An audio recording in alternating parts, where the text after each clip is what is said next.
തിരുനാമം വാഴ്ത്തപ്പെടുമാറാകട്ടെ.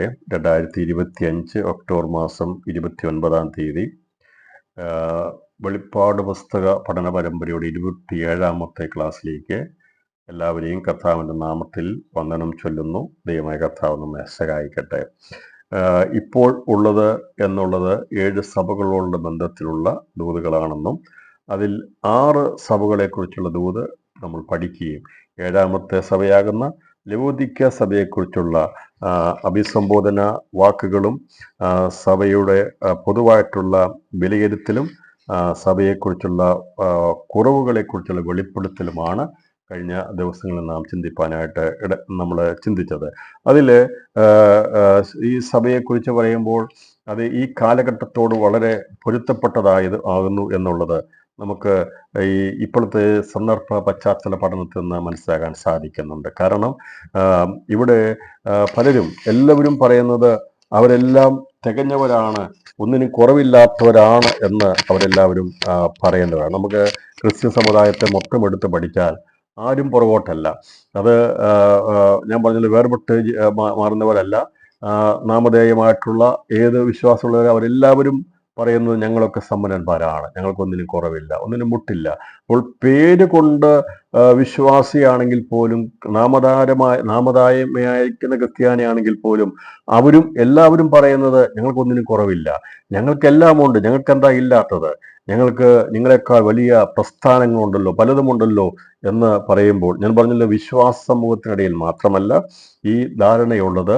അവരെല്ലാം തികവ ഉള്ളവരാണ്, മടവാട്ടിയാണ്, കർത്താവിൻ്റെ വരവിന് വേണ്ടി ഒരുക്കപ്പെടുന്നതാണെന്ന് ഇന്ന് പലരും പറഞ്ഞുകൊണ്ടിരിക്കുമ്പോൾ അതിൻ്റെ അകത്ത് എന്താണ് അവരുടെ ഉള്ളിലുള്ളതെന്നുള്ളത് അവർക്ക് അറിയാൻ കഴിയാതിരിക്കുന്ന സന്ദർഭത്തിൽ ദൈവം പറയുകയാണ്, ശീതോഷ്ണാവസ്ഥയിലാണ് ആയിരിക്കുന്നത്.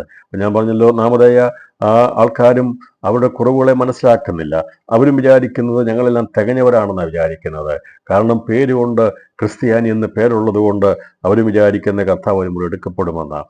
എന്താണ് കർത്താവിൻ്റെ വരവെന്നോ കർത്താവിൻ്റെ കാര്യങ്ങളെ വരാനുള്ള സംഭവങ്ങളെക്കുറിച്ചുള്ള കാര്യമായ കാഴ്ചപ്പാടൊന്നും ഇല്ലെങ്കിലും അവരും സമ്പന്നരാണെന്നാണ് വിചാരിക്കുന്നത്. അങ്ങനെയാണെങ്കിൽ വേർപെട്ട ദൈവസഭ എന്ന് പറയുന്ന ദൈവമക്കളുടെ ഉള്ളിൽ എത്രമാത്രം അഹങ്കാരം കാണും. നാം വിചാരിക്കും നമുക്കിതെല്ലാം അറിയാവുന്നവരാണ്, എല്ലാം അറിഞ്ഞവരാണ്, കേട്ട് വന്നവരാണ്, വേർപെട്ട് വന്നവരാണ് എന്നൊക്കെയുള്ള ചിന്തകൾ ദൈവസഭകൾക്കകത്തേക്ക് അടുത്തു വന്നിരിക്കുന്ന ഒരു ആത്മീയ അഹങ്കാരത്തിൻ്റെ കാലഘട്ടത്തിലാണ് ഞാനും നിങ്ങളും ജീവിക്കുന്നത്. അപ്പോൾ അതിനെ കണ്ടുകൊണ്ടാണ് ദൈവം പറയുന്നത്, നീ ശീതോഷ്ണവാനാണ് എന്ന് പറഞ്ഞതിൻ്റെ അർത്ഥം നിനക്ക് ഉദാസീനതയാണ്, നീ ഒന്നും കാര്യഗൗരവത്തോടെ ചിന്തിക്കുന്നില്ല. ആ ഒരു അനുഭവത്തിലൂടെ പോയാൽ അത് അപകടകരമാണ് എന്നാണ് ദൈവം ലവോദിക്ക സഭയ്ക്ക് ദൂത് അറിയിച്ചിരിക്കുന്നത്. കർത്താവ് നീ ഒന്നെങ്കിൽ ശീതവാനാകുക അല്ലെങ്കിൽ നീ ഉഷ്ണവാനാകുക, രണ്ടുമല്ലാത്ത രീതിയിൽ ആയിക്കഴിഞ്ഞാൽ കർത്താവ് പറഞ്ഞ് എനിക്ക് നിന്നെ ഉപയോഗിക്കാൻ കഴിയത്തില്ല, ഞാൻ നിന്നെ എൻ്റെ വായിൽ നിന്ന് ഉമിണ്ണ് കളയും എന്ന് പറഞ്ഞതുകൊണ്ട് അവൻ്റെ ജീവിതത്തിൻ്റെ അല്ലെങ്കിൽ ലവോദിക്ക സഭയുടെ ആത്മീയ പശ്ചാത്തലത്തെ ദൈവം എടുത്തു കാണിച്ചിട്ട് പറഞ്ഞു, നീ പറയുന്നത് ഞാൻ ധനവാനാ, സമ്പന്നായിരിക്കുന്നു എന്നാണ് പറയുന്നത്, എനിക്ക് ഒന്നിനും മുട്ടില്ല എന്ന് പറഞ്ഞുകൊണ്ട് നീ ജീവിക്കുന്നു. ഒന്നിനും എനിക്ക് മുട്ടില്ല, എനിക്കെല്ലാം ഉണ്ട് എന്നുള്ളൊരു ധാരണയിൽ മുമ്പോട്ട് പോകുമ്പോൾ ദൈവം പറയുകയാണ്, നീ നിർഭാഗ്യവനും അരിഷ്ടനും ദരിദ്രനും കുരുടനും നഗ്നനുമെന്ന് അറിയാതിരിക്കരുത്. ആത്മീയ സമ്പന്നതയ്ക്ക് പകരമായി ഭൗതിക സമ്പന്നതയുടെ ഒരു കേന്ദ്രമായിരുന്നു ലവോദിക്ക സ്ഥലം. ലവോദിക്ക എന്ന് പറഞ്ഞ സ്ഥലം സമ്പന്നന്മാരുടെ സ്ഥലമായിരുന്നു എന്നാണ് ചരിത്രം പഠിക്കുമ്പോൾ മനസ്സിലായത്. അതുകൊണ്ട് അവർ വിചാരിച്ചു ഈ ഭൗതിക സമ്പന്നതയെല്ലാം ഉള്ളത് കൊണ്ട് അതിനപ്പുറമായിട്ടുള്ള ഒരു സമ്പന്നത ഇനി എന്താണ് എന്നുള്ള ചിന്താഗതി ഉണ്ടായി. നമുക്കും ഈ ദിവസങ്ങളിൽ കാണാൻ സാധിക്കുന്നുണ്ടല്ലോ, ഇപ്പോൾ പലരുടെയും ജീവിതത്തിൻ്റെ ഈ ഭൗതിക മണ്ഡലത്തിലുള്ള വളർച്ച വന്നു കഴിയുമ്പോൾ, അല്ലെങ്കിൽ അതിനുള്ള കുറച്ച് പണ്ടുള്ളതിൽ നിന്ന് വ്യത്യസ്തമായിട്ടുള്ള ചില അനുഗ്രഹങ്ങൾ വന്നു ചേർന്ന് കഴിയുമ്പോൾ, ഭൗതികമായ നന്മ വന്നു കഴിയുമ്പോൾ പിന്നീട് നമുക്ക് കാണാൻ സാധിക്കുന്നത് അനേകർ ആത്മീയ അഹങ്കാരികളായി മാറുന്നതായിട്ടാണ് കാണുന്നത്. ആ ഒരു അനുഭവത്തിലേക്കാണ് ദിവസങ്ങളിൽ സാത്താൻ അനേകരെ വഞ്ചിച്ചു കൊണ്ടിരിക്കുന്നത്. അവർ വിചാരിക്കും ഞങ്ങൾ പ്രാർത്ഥിച്ചു, ഞങ്ങൾ കഷ്ടം സഹിച്ചു, ഞങ്ങൾക്ക് ഇതെല്ലാം ലഭിച്ചെന്നാണ് വിചാരിക്കുന്നത്. ഭൗതിക നന്മയുടെ അളവുകോൽ വെച്ചൊരിക്കലും ആത്മീയതയെ കണക്ക് കൂട്ടുവാൻ പാടില്ല. അങ്ങനെയാണെങ്കിൽ നമ്മളെക്കാളൊക്കെ എത്രയോ രീതിയിൽ അനുഗ്രഹിക്കപ്പെട്ടിട്ടുണ്ടെന്നറിയാമോ? ഞാൻ എൻ്റെ തെളിവൊന്നും പറയുന്നില്ല. നമ്മൾ ദൈവമക്കളെക്കാൾ വിശ്വാസം വന്നവരെക്കാൾ എത്രയോ പേര് പല മേഖലകളിൽ ഉന്നതന്മാരാണെന്നറിയാമോ? അവർക്ക് എത്രയോ നേടിയിട്ടുണ്ടെന്നറിയാമോ? പക്ഷേ അത് ഒരിക്കലും അളവോടെ വെക്കാൻ പാടില്ല. ഒരുപക്ഷെ രാജ്യങ്ങൾ സന്ദർശിക്കുന്നവരാകട്ടെ, പലതും ആകട്ടെ, എന്തെങ്കിലും ആകട്ടെ, മക്കളെ അല്ല എന്തെങ്കിലും ആയിക്കോട്ടെ, ഞാൻ പറയും ലോകമായിട്ട് നമ്മൾ ചിന്തിച്ചു നോക്കിക്കഴിഞ്ഞാൽ അത് പ്രാർത്ഥിക്കുന്നവർക്ക് മാത്രമല്ല, പ്രാർത്ഥിക്കാത്ത എല്ലാവർക്കും ലഭിക്കുന്നുണ്ട്. അതുകൊണ്ട് ഒരിക്കലും ആത്മീയതയെ നമ്മൾ ഒരിക്കലും ഭൗതികതയുമായി തുലനം ചെയ്ത് ആത്മീയനാണെന്ന് ധരിക്കരുത്. അങ്ങനെ വിചാരിച്ചു കഴിഞ്ഞാൽ എന്നെ ദൈവം അനുഗ്രഹിച്ചുകൊണ്ടാണ് എനിക്കതെല്ലാം ലഭിച്ചെന്ന് നമുക്ക് കിട്ടും, ഞാൻ പറഞ്ഞല്ലോ. പക്ഷെ അതൊരിക്കലും ആത്മീയ അഹങ്കാരത്തിന് കാരണമായി തീർന്ന് ദൈവവചനം കേൾക്കാതിരിക്കാനും കൂട്ടായ്മയിൽ നിന്ന് അകന്നു പോകുവാനും കാരണമായി തീരരുതെന്നാണ്. പിന്നെ വന്നിരിക്കും അതിനു വേണ്ടിയിട്ടാ. അല്പസമയം മുമ്പോട്ട് പോയാൽ അവിടെയൊക്കെ കണ്ണു ചുമക്കും, നമുക്കറിയാമല്ലോ. പിന്നെ പ്രഷറും ഷുഗറും എല്ലാം കൂടി എടുത്ത് വലിയ വിഷയങ്ങളായിരിക്കും. അത് കഴിഞ്ഞിട്ട് 1 മണിക്കൂർ സംസാരിച്ചെന്നാലും ആർക്കും കുഴപ്പമൊന്നുമില്ല. കൂട്ടായ്മ കൂടി 1 മണിക്കൂറുള്ള മീറ്റിംഗ് കഴിഞ്ഞ് 5 മിനിറ്റ് മുമ്പോട്ട് പോയി കഴിഞ്ഞാൽ എല്ലാവരുടെയും മുഖം വീർക്കുന്ന കാണാം. പക്ഷേ അത് കഴിഞ്ഞിട്ട് ഞാൻ പലരെയും കണ്ടിട്ടുണ്ട്, അവരവിടെ നിന്ന് എത്രയോ സംസാരിച്ചിട്ടാണ് പോകുന്നത് അറിയാമോ. അപ്പോൾ പ്രഷറും ഇല്ല, ഷുഗറും ഇല്ല, ഒരു കുഴപ്പവും ഇല്ല. പക്ഷേ വചനം കേൾക്കാനുള്ള അല്ലെങ്കിൽ ആരാധനയുള്ള ബന്ധത്തിലാണ് അവർക്കെല്ലാം ഭയങ്കര നിഷ്കർഷതയുള്ളത്. അപ്പോൾ ഞാൻ സമയം വേണ്ടെന്നല്ല പറഞ്ഞത്, സമയത്ത് നിഷ്കർഷത വേണം, ദൈവസഭയ്ക്ക് വേണം. ഒരു 2 മിനിറ്റോ 5 മിനിറ്റോ ഒരു 10 മിനിറ്റോ ഒന്ന് കൂടിപ്പോയത് കൊണ്ട് ആരും അവിടെ തളർന്നു വീഴുകയൊന്നുമില്ല പ്രിയപ്പെട്ടവരെ. പക്ഷേ ചിലർക്ക് കൈകളിൽ അവരുടെ വലിയ വിലയേറിയ വാച്ചിൽ നോക്കിയിട്ട്, സമയം നോക്കിയിട്ട് അവർ കർക്കശത്തോടു കൂടി ഇരിക്കുന്നത് ഞാൻ കണ്ടിട്ടുണ്ട്. എന്നാൽ പല ആശുപത്രികളിലും പോയി മണിക്കൂറുകളോളം വെയിറ്റ് ചെയ്തിരിക്കുന്നവർക്കൊരു കുഴപ്പമില്ല. പക്ഷേ ദൈവസഭയ്ക്കകത്ത് എന്തെങ്കിലും അല്പസമയം നീണ്ടു കഴിഞ്ഞാൽ മുഖം കറുത്തു പോകുന്ന അനേകരെ കാണാൻ സാധിക്കുന്നുണ്ട്. ആത്മീയ അഹങ്കാരത്തിന്റെ സ്ഥലമല്ല ദൈവസഭ ഒരിക്കലും. നിന്റെ സമ്പന്നത വെളിപ്പെടുത്താനുള്ള സ്ഥലമല്ല ദൈവസഭ എന്നുള്ളത്. ദൈവസഭ ദൈവത്തിന്റെ നിയന്ത്രണത്തിലുള്ളതാ, ദൈവാത്മാവ് നിയന്ത്രിക്കുന്നതാ. അതിന് ദൈവത്തിൻ്റെതായിട്ടുള്ള നിയമങ്ങളും കാര്യങ്ങളും അവിടെ ഉണ്ട്. അത് അതിൻ്റെ രീതിയിൽ കടന്നു പോകും. ഒരിക്കലും അതിനെ നിയന്ത്രിക്കാൻ വേണ്ടി ഒരു കരം പോലും പ്രവർത്തിപ്പാൻ പാടില്ല. ഞാൻ സമയനിഷ്ഠതയോടുകൂടി വേണം എല്ലാം ചെയ്യാനായിട്ട്. ഞാൻ പറഞ്ഞല്ലോ, വല്ലപ്പോഴെങ്കിലും അല്പസമയം നീണ്ടു കഴിഞ്ഞാൽ പലരുടെയും മുഖം വല്ലാതായിത്തീരുന്നത് ഞാൻ ശ്രദ്ധിക്കാറുണ്ട് പ്രിയപ്പെട്ടവരെ. കാരണം അവരാണതിനെ നിയന്ത്രിക്കുന്നത്, അവരുടെ കയ്യിലാണ് ചുക്കാനിരിക്കുന്നത്. അവരെ വിഷമിപ്പിച്ചുകൊണ്ട് അല്ലെങ്കിൽ അവർക്ക് ബുദ്ധിമുട്ടാകുന്ന എന്തെങ്കിലും ഉണ്ടായിക്കഴിഞ്ഞാൽ നാളെ പിന്നെ അവിടുത്തെ ദൈവദാസ് ഇരിക്കാൻ കഴിയത്തില്ല. അങ്ങനെയുള്ള സമ്പന്നന്മാരുടെ സഭയായി ലവോദിക്ക സഭ മാറുവാനിടയാ തീർന്നു. ആത്മീയ പരിശുദ്ധാത്മാവിന്റെ നിയന്ത്രണത്തിൽ നിന്ന് ദൈവസഭയുടെ ചുക്കാൻ അവിടുത്തെ സമ്പന്നന്മാർ കൈക്കലാക്കി ദൈവസഭയെ ഉദാസീനമാക്കി കളഞ്ഞപ്പോൾ അവിടെ ദൈവാത്മാവിന് ചലിക്കുവാൻ കഴിയാത്ത വിധത്തിൽ അവരെ പിടിച്ച് അടക്കി കഴിഞ്ഞപ്പോൾ ദൈവം പറഞ്ഞു, ഞാൻ ഇടപെടുക തന്നെ ചെയ്യും. ഇന്ന് രാത്രിയും ദൈവാത്മാവ് ദിവസങ്ങളിൽ ശക്തമായ ദൂത് ദൈവസഭയോട് അറിയിക്കുക.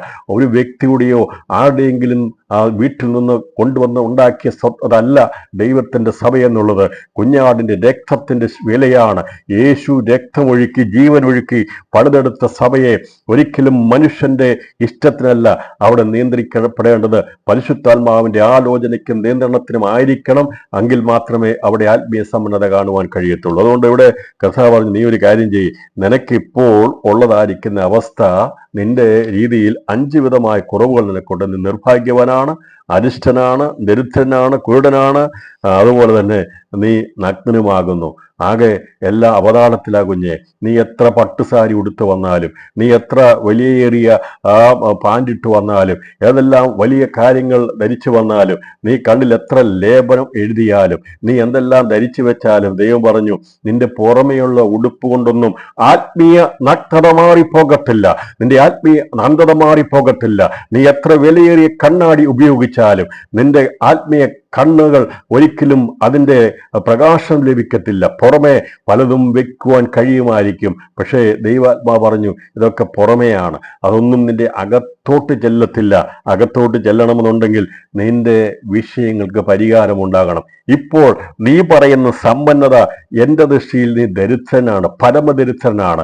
നിനക്ക് കിട്ടിയിരുന്നെല്ലാം കളഞ്ഞു കുളിച്ച് ഈ ദിവസങ്ങളിൽ ശീതോഷ്ണാവസ്ഥയിലായി നീ ആയിരിക്കുന്ന അവസ്ഥയിൽ ഒരു മാറ്റം നിനക്ക് ആവശ്യം. ആവശ്യമാണെങ്കിൽ ദൈവം പറഞ്ഞു അതിന് ഞാൻ നിന്നോട് ഇടപെടാൻ പോകുക. ഇന്ന് രാത്രിയിൽ ദൈവ സന്ദേശം ദൈവസഭകളോട് നമ്മളോട് സംസാരിക്കുന്നത്, നമുക്ക് ഏതെങ്കിലും വിധത്തിലുള്ളതായ ആത്മീയ അഹങ്കാരങ്ങൾ ഉണ്ടായിട്ടുണ്ടെങ്കിൽ, അത് ഏതെങ്കിലും വിധത്തിലുണ്ടായിട്ടുണ്ടെങ്കിൽ അത് പൈശാചികൻ്റെതാണ്. ദൈവസഭയുടെ സ്വഭാവം, ദൈവത്തിന്റെ സ്വഭാവം, ക്രിസ്തുയേശുവിന്റെ സ്വഭാവം അത് താഴ്മയും വിനയവുമാണ്. എത്രമാത്രം ലഭിക്കുമോ അത്രമാത്രം ഞാനും നിങ്ങളും ദൈവസന്നിധിയിൽ നെടുമ്പാട് വീണ് പറയണം, കർത്താവേ ഇതെല്ലാം നിന്റെ ദാനമാണ്, ഇതെല്ലാം നിൻ തന്നതാണ്, നീ തന്നത് മാത്രമേ ഉള്ളൂ എന്നുള്ള ഒരു മനോഭാവത്തോടെ ജീവിക്കാൻ കഴിയുമെങ്കിൽ മാത്രമേ ആത്മീയമായിട്ടുള്ള കാഴ്ചപ്പാടിലേക്ക് പങ്കെടുത്തുള്ളൂ. കർത്താവ് പ്രശ്നപരിഹാരമായോട് പറഞ്ഞിരിക്കുന്നത് അതിന്റെ 3-ാം അധ്യായം 18-19 വാക്യങ്ങളിലാണ്. ഞാൻ ഇന്നലെ വേഗത്തിൽ പറഞ്ഞു പോയെങ്കിലും ഒന്നുകൂടി അത് വേഗത്തിൽ ആവർത്തിച്ച് ഈ സഭയുടെ ദൂത് അവസാനിപ്പിക്കാം. നീ സമ്പന്നനാകേണ്ടതിന് തീയിൽ ഊതിക്കഴിച്ച പൊന്നും നിന്റെ നഗ്നതയുടെ ലജ്ജ വെളിപ്പാകത്തക്കവണ്ണം ധരിക്കേണ്ടതിന് വെള്ളി ഉടുപ്പും നിനക്ക് കാഴ്ച ലഭിക്കേണ്ടതിന് കണ്ണിൽ എഴുതുവാൻ ലേപവും എന്നോട് വിലയ്ക്ക് വാങ്ങുവാൻ ഞാൻ നിന്നോട് ബുദ്ധി പറയുന്നു. കഥ പറഞ്ഞു, ദൈവം അവരെ സ്നേഹിക്കുന്നു, നമ്മളെല്ലാം ദൈവം സ്നേഹിക്കുന്നത്. അതിന് രക്തത്തിന്റെ വിലയായതുകൊണ്ട്, മക്കളായതുകൊണ്ട് തെറ്റിപ്പോയാൽ ദൈവം നമ്മളെ ശാസിക്കും, ശിക്ഷിക്കും, നേരെ കൊണ്ടുവരും. അത് ദൈവത്തിന്റെ സ്നേഹത്തിൽ നിന്നുള്ളതാണ്. അവളുടെ കഥ പറഞ്ഞു, എനിക്ക് പ്രിയമുള്ളവരെയൊക്കെയും ഞാൻ ശാസിക്കുകയും ശിക്ഷിക്കുകയും ചെയ്യുന്നു, ആകയാൽ നീ ജാഗ്രതയുള്ളവനായിരിക്കുക, മാനസാന്തരപ്പെടുക. അതാ പറഞ്ഞു, ഇപ്പോഴായിരിക്കുന്ന അവസ്ഥയ്ക്കൊക്കെ മാറ്റം വരുത്താൻ സാധിക്കും, അതിന് പ്രയാസമൊന്നുമില്ല. നീ ഒന്ന് മനസ്സലിഞ്ഞാൽ മതി, നീ ഒന്ന് വചനം കേൾക്കുമ്പോൾ അതിനോട് അതിനെ സ്വീകരിച്ചാൽ, അതിനോട് നീ ഒന്ന് റെസ്പോണ്ട് ചെയ്താൽ മതി. അത് നമ്മുടെ ആത്മീയ ജീവിതത്തിന്റെ ഭാവിയുള്ള ബന്ധത്തിലെ കാര്യമാണെന്ന് മനസ്സിലായി വചനത്തെ ഉൾക്കൊണ്ടു കഴിഞ്ഞാൽ കർത്താവ് പറഞ്ഞ് ഈ വിഷയം പരിഹരിക്കപ്പെടാമെന്ന്. അതുകൊണ്ടാണ് പറഞ്ഞത് സമ്പന്നനാകേണ്ടതിന് തീയിൽ ഊതിക്കഴിച്ച പൊന്ന്. എന്താണ് തീയിൽ ഊതിക്കഴിച്ച പൊന്ന്?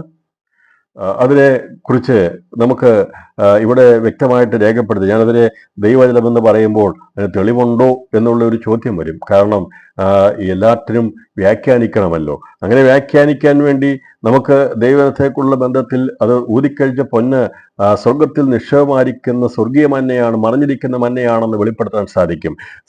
സങ്കീർത്തനങ്ങൾ 12-ാം അധ്യായം അതിൻ്റെ 6-ാം വാക്യത്തിൽ യഹോവയുടെ വചനങ്ങൾ നിർമ്മല വചനങ്ങളാകുന്നു, നിലത്ത് ഒലയിൽ ഉരുക്കി 7 പ്രാവശ്യം ശുദ്ധി ചെയ്ത വെള്ളി പോലെ തന്നെ. അപ്പോൾ പഴയ നിയമത്തോടുള്ള ബന്ധത്തിൽ അതിനെ വെള്ളി പോലെ നിലത്തെ ഒലയിൽ ഉരുക്കി ശുദ്ധി ചെയ്ത വെള്ളിയോട് തുല്യമായിട്ടാണ് പഴയ നിയമത്തിൽ സങ്കീർത്തനത്തോടുള്ള ബന്ധത്തിൽ ദൈവത്തെ രേഖപ്പെടുത്തിയത്. കാരണം ഇത് ഭൂമിയിൽ കൊണ്ടു കൊടുത്തതാ. സീനായി പർവ്വതത്തിൽ വെച്ച് അവിടെ ദൈവം അഗ്നിമയമായിരിക്കുന്ന പ്രമാണം അവർക്ക് കൊടുക്കുകയും അതുപോലെ തന്നെ ദൈവിക കാഴ്ചപ്പാട് കൊടുക്കുകയും ചെയ്ത് സ്വർഗത്തിൽ നിന്ന് ഇറങ്ങി വന്ന് ഭൂമിയിൽ ദൂതൻ മുഖാന്തരം ദൈവം കൊടുത്തതാണ്. അതുകൊണ്ടാണ് നിലത്ത് ഒലയിൽ ഉരുക്കി 7 പ്രാവശ്യം ശുദ്ധി ചെയ്ത് വെള്ളി പോലെയാണ് ഈ പറയുന്ന വചനമെന്ന് പഴയ നിയമത്തെക്കുറിച്ച് പറഞ്ഞിരിക്കുന്നത്. എന്നാൽ പുതിയ നിയമത്തിൽ നമ്മൾ അതിന് സദൃശവാക്യത്തിൽ പറയുമ്പോൾ 30-5 പറയുന്നത് ദൈവത്തിന്റെ സകല വചനങ്ങളും ശുദ്ധി ചെയ്തതാകുന്നതാണ്.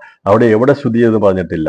എന്നാൽ ന്യായപ്രമാണത്തിലുള്ള ബന്ധത്തിൽ പഴയ നിയമത്തിലുള്ള ബന്ധത്തിൽ ഇത് സ്വർഗത്തിൽ നിന്ന് അത് ഭൂമിയിലേക്ക് ദൂതനെ അയച്ച് സീനായി പർവ്വതത്തിന്റെ മുകളിൽ വെച്ച് ദൈവം അരുളി ചെയ്ത വചനങ്ങളും അതോടുള്ള ബന്ധത്തിൽ പ്രവാചകന്മാർക്ക് കൈമാറിയതായിരിക്കുന്ന സന്ദേശങ്ങളോട് നമുക്കിവിടെ കാണാൻ സാധിക്കുന്നത് നിലത്ത് ഒലയിൽ ഉരുക്കി 7 പ്രാവശ്യം ശുദ്ധി ചെയ്ത് വെള്ളി പോലെയാണെങ്കിൽ യേശുക്രിസ്തു തന്നെ വന്ന് സാക്ഷാൽ ദൈവപുത്രൻ വന്ന് പറഞ്ഞു തുടങ്ങിയതും അരുളി ചെയ്തതും അവന്റെ ആത്മാവിനാൽ രേഖപ്പെടുത്തിയിരിക്കുന്ന വചനം അത് നിലത്ത് ഒലയിൽ ഉരുക്കി 7 പ്രാവശ്യം ശുദ്ധി ചെയ്ത് വെള്ളി പോലെയല്ല, അത് തീയിൽ ഊതിക്കഴിച്ച പൊന്നുപോലെയാകുന്നു. അതിനോടുള്ള ബന്ധത്തിൽ നമുക്ക് കാണാൻ സാധിക്കുന്നത് 1 പത്രോസിന്റെ ലേഖനം അതിന്റെ 1-ാം അധ്യായം 7-ാം വാക്യം വായിക്കുമ്പോൾ അവിടെ വിശ്വാസത്തോടുള്ള ബന്ധത്തിൽ രേഖപ്പെടുത്തിയിരിക്കുന്നത് കാണാൻ സാധിക്കുന്നുണ്ട്. അപ്പോൾ പുതിയ നിയമത്തിൽ വിശ്വാസമാണ് വലുതായിട്ടുള്ളത്. പഴയ നിയമത്തിൽ അവിടെ നമുക്ക് കാണാൻ സാധിക്കുന്നത് വീണ്ടെടുപ്പിന് വെള്ളിയും ഒക്കെയായിരുന്നു ഉപയോഗിച്ചിരുന്ന ഭൗതികമായിരുന്നു. ഭൗതികതയാണ് ന്യായപ്രമാണത്തിന്റെ പ്രധാനമായ ലക്ഷ്യം. അത് നിഴലായിരുന്നെങ്കിൽ പൊഴലായതിൽ നമുക്ക് കാണാൻ സാധിക്കുന്ന ഭൗതികതയല്ല, ആത്മീയതയാണ്. അതുകൊണ്ട് ഈ പുതിയ നിയമത്തെക്കുറിച്ച് നാം ചിന്തിക്കുമ്പോൾ അഥവാ കർത്താവ് താൻ പറഞ്ഞു തുടങ്ങിയതും പരിശുദ്ധാത്മാവിനാൽ രേഖപ്പെടുത്തിയിരിക്കുന്ന പുതിയ നിയമം, പഴയ നിയമം അത് വിലയില്ലാത്തതല്ല ഞാൻ പറഞ്ഞത്, അത് നിഴലായിരുന്നു. ഭൗതിക സ്ഥാനമുള്ള ബന്ധത്തിൽ അതിലെല്ലാം ദൈവത്തിന്റെ മറിഞ്ഞിരിക്കുന്ന മന്നയാകുന്ന പൊന്നിനോടുള്ള ബന്ധത്തിലുള്ള കാര്യങ്ങൾ രേഖപ്പെടുത്തിയിരുന്നു. എന്നാൽ അത് നിഴലായിരുന്നെങ്കിൽ പൊരുളായിട്ടുള്ളത് വിശ്വാസ സംബന്ധമായ കാര്യമാണ്. അത് 1 പത്രോസിന്റെ ലേഖനം 1-ാം അധ്യായം അതിന്റെ 7-ാമത്തെ വാക്യം വായിക്കുമ്പോൾ അഴിഞ്ഞു പോകുന്നതും തീയിൽ ശോധന കഴിക്കുന്നതുമായ പൊന്നിനേക്കാൾ നിങ്ങളുടെ വിശ്വാസത്തിന്റെ പരിശോധന വിലയേറിയതെന്ന് യേശുക്രിസ്തുവിന്റെ പ്രത്യക്ഷതയിൽ പുകഴ്ചയ്ക്കും തേജസ്സിനും മാനത്തിനുമായി കാണുവാൻ അങ്ങനെ ഇടവരും. അപ്പോൾ വിശ്വാസവും വചനവുമായി ബന്ധപ്പെടുമ്പോൾ അതിനെ പൊന്നിനോടുള്ള ബന്ധത്തിലാണ് പറഞ്ഞിരിക്കുന്നത്. അപ്പോൾ തീയിൽ അഴിഞ്ഞു പോകുന്നതും തീയിൽ ശോധന കഴിക്കുന്നതുമായ പൊന്നിനേക്കാൾ നിങ്ങളുടെ വിശ്വാസത്തിന്റെ പരിശോധന വിലയേറിയത് എന്ന് പറഞ്ഞതിന്റെ അർത്ഥം, ഈ വിശ്വാസം ഉണ്ടാകണമെങ്കിൽ വചനം കേട്ടേ മതിയാകുള്ളൂ. അപ്പോൾ പുതിയ നിയമത്തിന്റെ വചനം, ആ വചനം എന്നുള്ളത്, സുവിശേഷം എന്നുള്ളത് ക്രിസ്തുവിനെയാണ് വെളിപ്പെടുത്തുന്നത്. സാക്ഷാൽ ദൈവത്തെയാണ് വെളിപ്പെടുത്തി നൽകിയിരിക്കുന്നത് സുവിശേഷത്തിലൂടെ. ദാവീദിന്റെ സന്തതിയായി ജനിച്ച് മരിച്ച് അടക്കപ്പെട്ട് ഉയർത്തെഴുന്നേറ്റ ക്രിസ്തുവിനെ കുറിച്ചുള്ള സന്ദേശം ലഭിച്ച സുവിശേഷത്താൽ ദിവസങ്ങളിൽ സഭ അത് പണിയപ്പെടുമ്പോൾ ഇവിടെ ലഭിച്ചിരിക്കുന്ന വചനം അത് നിലത്ത് ഒലയിൽ ഒരുക്കി ശുദ്ധി ചെയ്ത വെള്ളിയേക്കാൾ എത്രയോ ശ്രേഷ്ഠമാണ്. അത് സ്വർഗത്തിൽ അത് എന്നേക്കും നിശ്ചയമായിരിക്കുന്ന മറഞ്ഞിരിക്കുന്ന മന്നയാണ്. ആ മറഞ്ഞിരിക്കുന്ന മന്ന മുഖാന്തരമാണ് വിശ്വാസം ഉളവാകുന്നത്. അതുകൊണ്ട് വിശ്വാസം ഉണ്ടാകണമെങ്കിൽ കേൾവി ഉണ്ടാകണം, കേൾവി ഉണ്ടാകണമെങ്കിൽ ദൈവത്തിന്റെ വചനം ഉണ്ടാകണം. പഴയ നിയമത്തിൽ വിശ്വാസ വീരന്മാരുടെ പട്ടിക പറഞ്ഞു പോയിട്ടുണ്ടെങ്കിലും അത് ചുരുക്കം പേരിൽ ഒതുങ്ങിപ്പോകുമ്പോൾ എണ്ണിക്കൂടാത്ത വലിയൊരു വിശ്വാസ സമൂഹത്തെ വാർത്തെടുക്കുവാൻ കാരണമായിട്ടുള്ളത് ന്യായപ്രമാണമാകുന്ന വെള്ളി കൊണ്ടല്ല.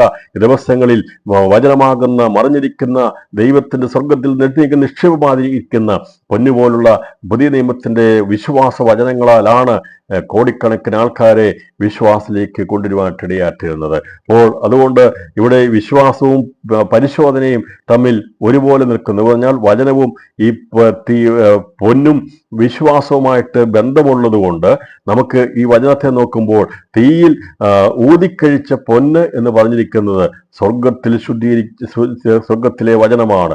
അത് യേശുക്രിസ്തുവാണ്. അവൻ ഊതിക്കഴിച്ച പൊന്നിന് സദൃശനാണ്. അത് വാസ്തവത്തിൽ അത് തീയിൽ ഊതിക്കഴിഞ്ഞ അത്രമാത്രം വിലയേറിയ പൊന്നാണ് ദൈവത്തിന്റെ വചനം. പുതിയ നിയമത്തിൽ നമുക്ക് തന്നിരിക്കുന്നത് അവന്റെ വായിലൂടെ അള്ളിച്ചെതിരിക്കുന്ന ഓരോ വാക്കുകളും പ്രവാചകന്മാർ പണ്ട് പറഞ്ഞതുപോലെയല്ല. കർത്താവ് താൻ സംസാരിച്ചു തുടങ്ങിയതും അതെ ഈ ദിവസങ്ങളിൽ കേട്ടവർ നമുക്ക് ഉറപ്പിച്ചു തന്നതുമായിരിക്കുന്ന വചനം അതെത്രയോ വലിയ കരുതലും കാതലുമുള്ളതാണ്.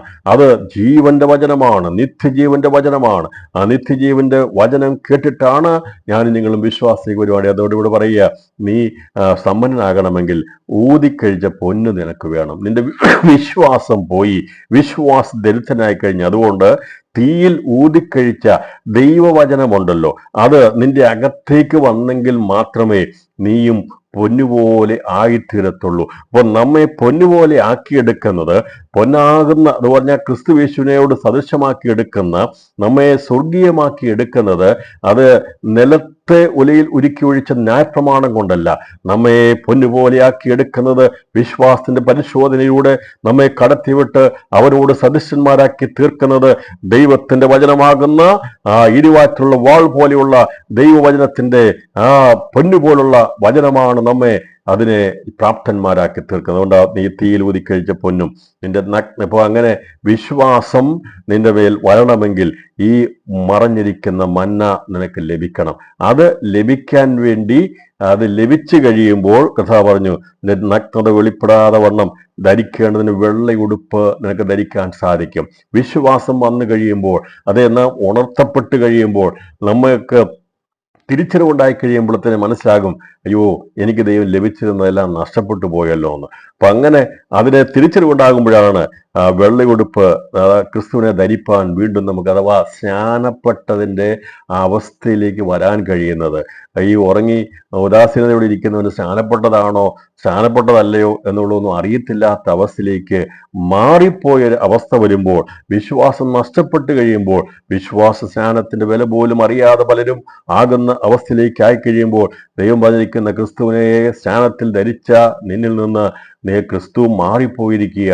ഇപ്പോൾ നീ നഗ്നനാണ്. നീ പുറമേ ധരിക്കുന്ന വസ്ത്രമാണ് നിനക്കുള്ളത്, എന്നാൽ ആത്മീയത്തിൽ നീ നഗ്നനാണ്. അതാകണമെങ്കിൽ വിശ്വാസത്തിന്റെ വചനം കേട്ട് നിനക്ക് വെള്ള ഉടുപ്പ് ധരിക്കുവാനുള്ള പദവി, അതിനുള്ള ഭാഗ്യം ദൈവം നമുക്ക് തന്നിരിക്കുകയാണ്. അത് പ്രാപിച്ചെടുക്കുവാനാണ് കർത്താവ് ഇടപെട്ടുകൊണ്ടിരിക്കുന്നത്. പറഞ്ഞു, നിനക്ക് കാഴ്ച ലഭിക്കേണ്ടതിന് നിന്നെ കണ്ണിൽ എഴുതുവാൻ ലേപവും എന്നോട് വിലയ്ക്ക് വാങ്ങുവാൻ ഞാൻ നിന്നോട് ബുദ്ധി പറയുന്നു. കർത്താവ് പറഞ്ഞു, ഇത് വില കൊടുത്ത് വാങ്ങിയാൽ എവിടെ കിട്ടത്തില്ല. നിനക്ക് എത്ര സമ്പത്തുണ്ടെങ്കിലും നീ കോടിക്കണക്കിന് രൂപ കൊണ്ട് നീ അത് വാങ്ങിക്കാൻ വേണ്ടി നടന്നാൽ വേറെ എങ്ങും അത് കിട്ടത്തില്ല. അത് തരാൻ വേണ്ടി എനിക്ക് മാത്രമേ കഴിയത്തുള്ളൂ. അതെന്റെ കയ്യിലാവുള്ളത്. തീയിൽ ഊതിക്കഴിച്ച് പൊന്നാരിക്കുന്ന ദൈവവചനത്തിന്റെ സത്യവചനങ്ങളും അതുപോലെ തന്നെ നമ്മുടെ നഗ്നത മാറ്റി നമ്മെ വെള്ളി ഉടുപ്പ് ധരിപ്പിക്കുന്ന വിശുദ്ധിയന്മാരാക്കി വിശുദ്ധിയിലേക്ക് നമ്മളെ തികച്ചെടുക്കുന്നതും നമ്മുടെ കാഴ്ചകൾക്ക് ദീർഘദൃഷ്ടി ഉണ്ടാക്കിയെടുക്കുവാനും കഴിയുന്നതിന് ഇവിടെയുള്ള സമ്പത്ത് കൊണ്ട് സാധിക്കത്തില്ല. കോടിക്കണക്കിന് രൂപ ചെലവഴിച്ചാൽ അത് പ്രാപിച്ചെടുക്കാൻ കഴിയത്തില്ല. വിശുദ്ധീകരണം പ്രാപിച്ചെടുക്കാൻ കഴിയത്തില്ല. അതിനൊരൊറ്റ മാർഗമേ ഉള്ളൂ. കർത്താവ് പറഞ്ഞു, നീ എന്നോട് വിലയ്ക്ക് വാങ്ങണം, ഞാൻ നിനക്ക് നൽകാം. സൗജന്യമായി നൽകിയതാ. പക്ഷേ ഇപ്പോൾ നീ അത് ഇല്ലാതാക്കിയതിനെ നിസ്സാരമാക്കി ഉദാസീനതയെ കളഞ്ഞതുകൊണ്ട് ഈ ദിവസങ്ങളിൽ കരഞ്ഞു പ്രാർത്ഥിച്ചു, ഇടിവിൽ നിന്നോ നഷ്ടപ്പെട്ടു പോയത് എന്താണെന്ന് നീ ദൈവത്തോട് യാചിക്കാൻ തുടങ്ങിയാൽ, പ്രാർത്ഥിക്കാൻ തുടങ്ങിയാൽ ദൈവം പറഞ്ഞു, ഞാൻ നിനക്ക് നൽകാമെന്ന്. അത് എനിക്ക് മാത്രമേ നൽകാൻ കഴിയത്തുള്ളൂ. നിന്റെ പണം കൊണ്ടോ നിന്റെ യാതൊരു കഴിവ് കൊണ്ടോ അത് വാങ്ങിക്കാൻ ഒരിടത്തുനിന്ന് കഴിയത്തില്ല. ഇന്ന് രാത്രി ദൈവാത്മാവ് ശക്തമായി നമ്മൾ ഇടപെടുക. ലവോദിക്ക സഭയിലുള്ള അവരോട് കർത്താവ് ഇടപെടുക. അതെ, നമുക്കിത് പ്രാപിച്ചെടുക്കണമെങ്കിൽ ദൈവത്തിന്റെ പാതപീഠത്തെങ്കിൽ ഇരിക്കണം. നാം മനസ്സിലാക്കി പറയണം, കർത്താവെ, അത് കുറച്ച ഒരു നിലവിളിയോടെ പറയണം, കർത്താവെ, നീ എനിക്ക് തന്നതിനെ സൂക്ഷിപ്പാൻ എനിക്ക് കഴിഞ്ഞിട്ടില്ല, എനിക്കതിനെ പ്രാപിച്ചെടുപ്പാൻ കഴിഞ്ഞിട്ടില്ല. കർത്താവെ, അങ്ങനെ വന്നിരിക്കുന്ന കാഴ്ചപ്പാടനുസരിച്ച് വളരാൻ കഴിഞ്ഞിട്ടില്ല എന്ന ദൈവസന്നിധിയിൽ നാം നിലവിളിച്ച് പറഞ്ഞാൽ, കണ്ണിതിരോടെ അപേക്ഷിച്ചാൽ ദൈവം അത് മടക്കിത്തരാ, ദൈവം നൽകാമെന്ന് പറഞ്ഞിരിക്കുക. അങ്ങനെ ആകണമെന്നാണ് ഇവരോട് പ്രശ്നപരിഹാരമായിട്ട് ദൈവം പറഞ്ഞിരിക്കുന്നത്. എന്തിനു വേണ്ടിയാ ഇതാകുന്നത്? അപ്പോൾ ദൈവമായ കർത്താവ് നമ്മെ ശാസിക്കുകയും ശിക്ഷിക്കുകയും എന്തിനു വേണ്ടിയാണെന്ന് ഇന്നലെ ഞാനത് സംസാരിച്ചിരുന്നു.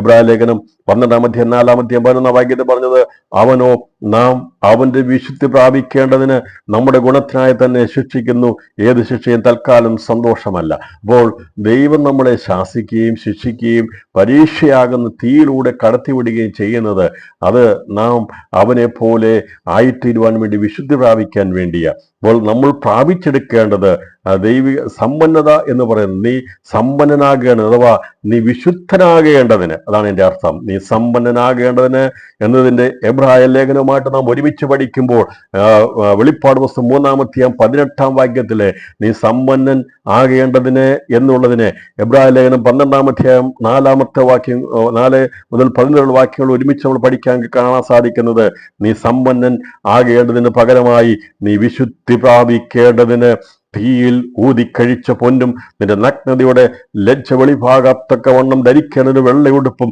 നിനക്ക് കാഴ്ച ലഭിക്കേണ്ടതിന് കണ്ണിലെഴുതുവാൻ ലേപവും എന്നോട് വിലയ്ക്ക് വാങ്ങുവാനാ ദൈവം കൽപ്പിക്കുന്നത്. അതിനുവേണ്ടിയാ ദൈവം ശാസിക്കുകയും ശിക്ഷിക്കുകയും ചെയ്യുന്നത്.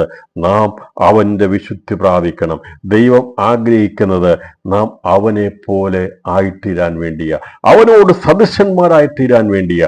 അതെ, സാത്താൻ അവൻ ഒരിക്കൽ വിചാരിച്ചതാണ് സ്വർഗീയ സിംഹാസനത്തിന് മീതെ കയറും, സ്വർഗത്തിൽ അവൻ മീതെ സിംഹാസനമിട്ട് ഇരുന്നരുളുമെന്ന് അവൻ വിചാരിച്ചതാ. പക്ഷേ അവന്റെ സ്വന്തം അറിവ് കൊണ്ടും കഴിവ് കൊണ്ടും അഹങ്കാരം കൊണ്ടും അവൻ ചിന്തിച്ചപ്പോൾ ദൈവം പറഞ്ഞു, നടക്കത്തില്ല.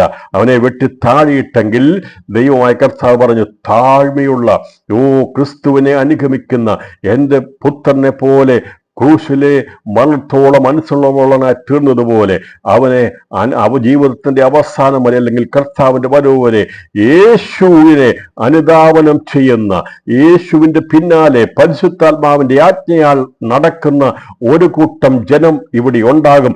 അവരെയാണ് ജയാളികൾ എന്ന് ദൈവത്തിന്റെ വചനത്തിൽ പറഞ്ഞിരിക്കുന്നത്. ഇന്ന് ഈ രാത്രിയിൽ ദൂത് പറയുമ്പോൾ പ്രിയപ്പെട്ടവരെ, നമുക്ക് ഈ വചനം നൽകുന്നതും നമ്മുടെ പരിശുദ്ധാത്മാവിനെ നമുക്ക് തന്നിരിക്കുന്നതും നമ്മളെ ശാസിക്കുന്നതും ശിക്ഷിക്കുന്നതുമെല്ലാം ക്രിസ്തുവിന്റെ വിശുദ്ധി പ്രാപിക്കാൻ വേണ്ടിയാ. അവനെ വിശുദ്ധനായിരിക്കുന്ന ദൈവം തേജസ്സിന്റെ പുത്രനായിരിക്കുന്ന ക്രിസ്തുവിനെ പോലെ തേജസ്സിന്റെ മക്കളെ ആക്കി തീർക്കാൻ വേണ്ടിയാ ഈ അടിയും നമുക്ക് ശാസനയും ഒക്കെ ഉണ്ടാകുന്നത്. അനേക പുത്രന്മാരെ തേജസ്സിലേക്ക് നയിക്കുമ്പോൾ അവരുടെ രക്ഷാ നായകനെ കഷ്ടാനുഭവങ്ങളാൽ തികഞ്ഞവനായിരുന്നത് യുക്തമെന്ന് പിതാവ് വിചാരിച്ചുകൊണ്ടാണ് കഷ്ടം സഹിച്ചെങ്കിൽ നമ്മെ തേജസ്സിലെ പുത്രന്മാരാക്കി തീർത്ത് വിശുദ്ധീകരണത്തിന്റെ തികവിലേക്ക് എത്തിക്കാൻ വേണ്ടി ദൈവാത്മാവ് നമ്മെ ശാസിച്ച് ശിക്ഷിച്ച് വളർത്തിക്കൊണ്ടു പോകുന്ന ദൈവപ്രവൃത്തി ഓർത്തുകൊണ്ട് സ്തോത്രം ചെയ്യണം. അതുകൊണ്ടാണ് കണ്ണുനീരുണ്ടാകുന്നത്, അതുകൊണ്ടാണ് നമുക്ക് പ്രശ്നമുണ്ടാകുന്നത്, അതുകൊണ്ടാണ് നാം പോരാട്ടമാണെന്ന് പറയുന്നത്. കാരണം വിശുദ്ധിയും അശുദ്ധിയും തമ്മിൽ പോരാട്ടമുണ്ടാകും. എല്ലാറ്റോട് ചേർന്ന് നിൽക്കുകയാണെങ്കിൽ കുഴപ്പമില്ല. എന്നാൽ ആരെല്ലാം ദൈവത്തിന്റെ വചനത്തിനനുസരിച്ച് തീയിൽ ഊതിക്കഴിച്ച പൊന്നാകുന്ന ദൈവവചനത്തിന് വേണ്ടി നിൽക്കുമോ അവർ പരീക്ഷയിലൂടെ കടന്നുപോയേ മതിയാകുള്ളൂ. അവർ വളരെയധികം പ്രതിസന്ധിയിലൂടെ കടന്നുപോയേ മതിയാകുള്ളൂ. അതിൽ കോംപ്രമൈസ് ചെയ്യാൻ പാടില്ല.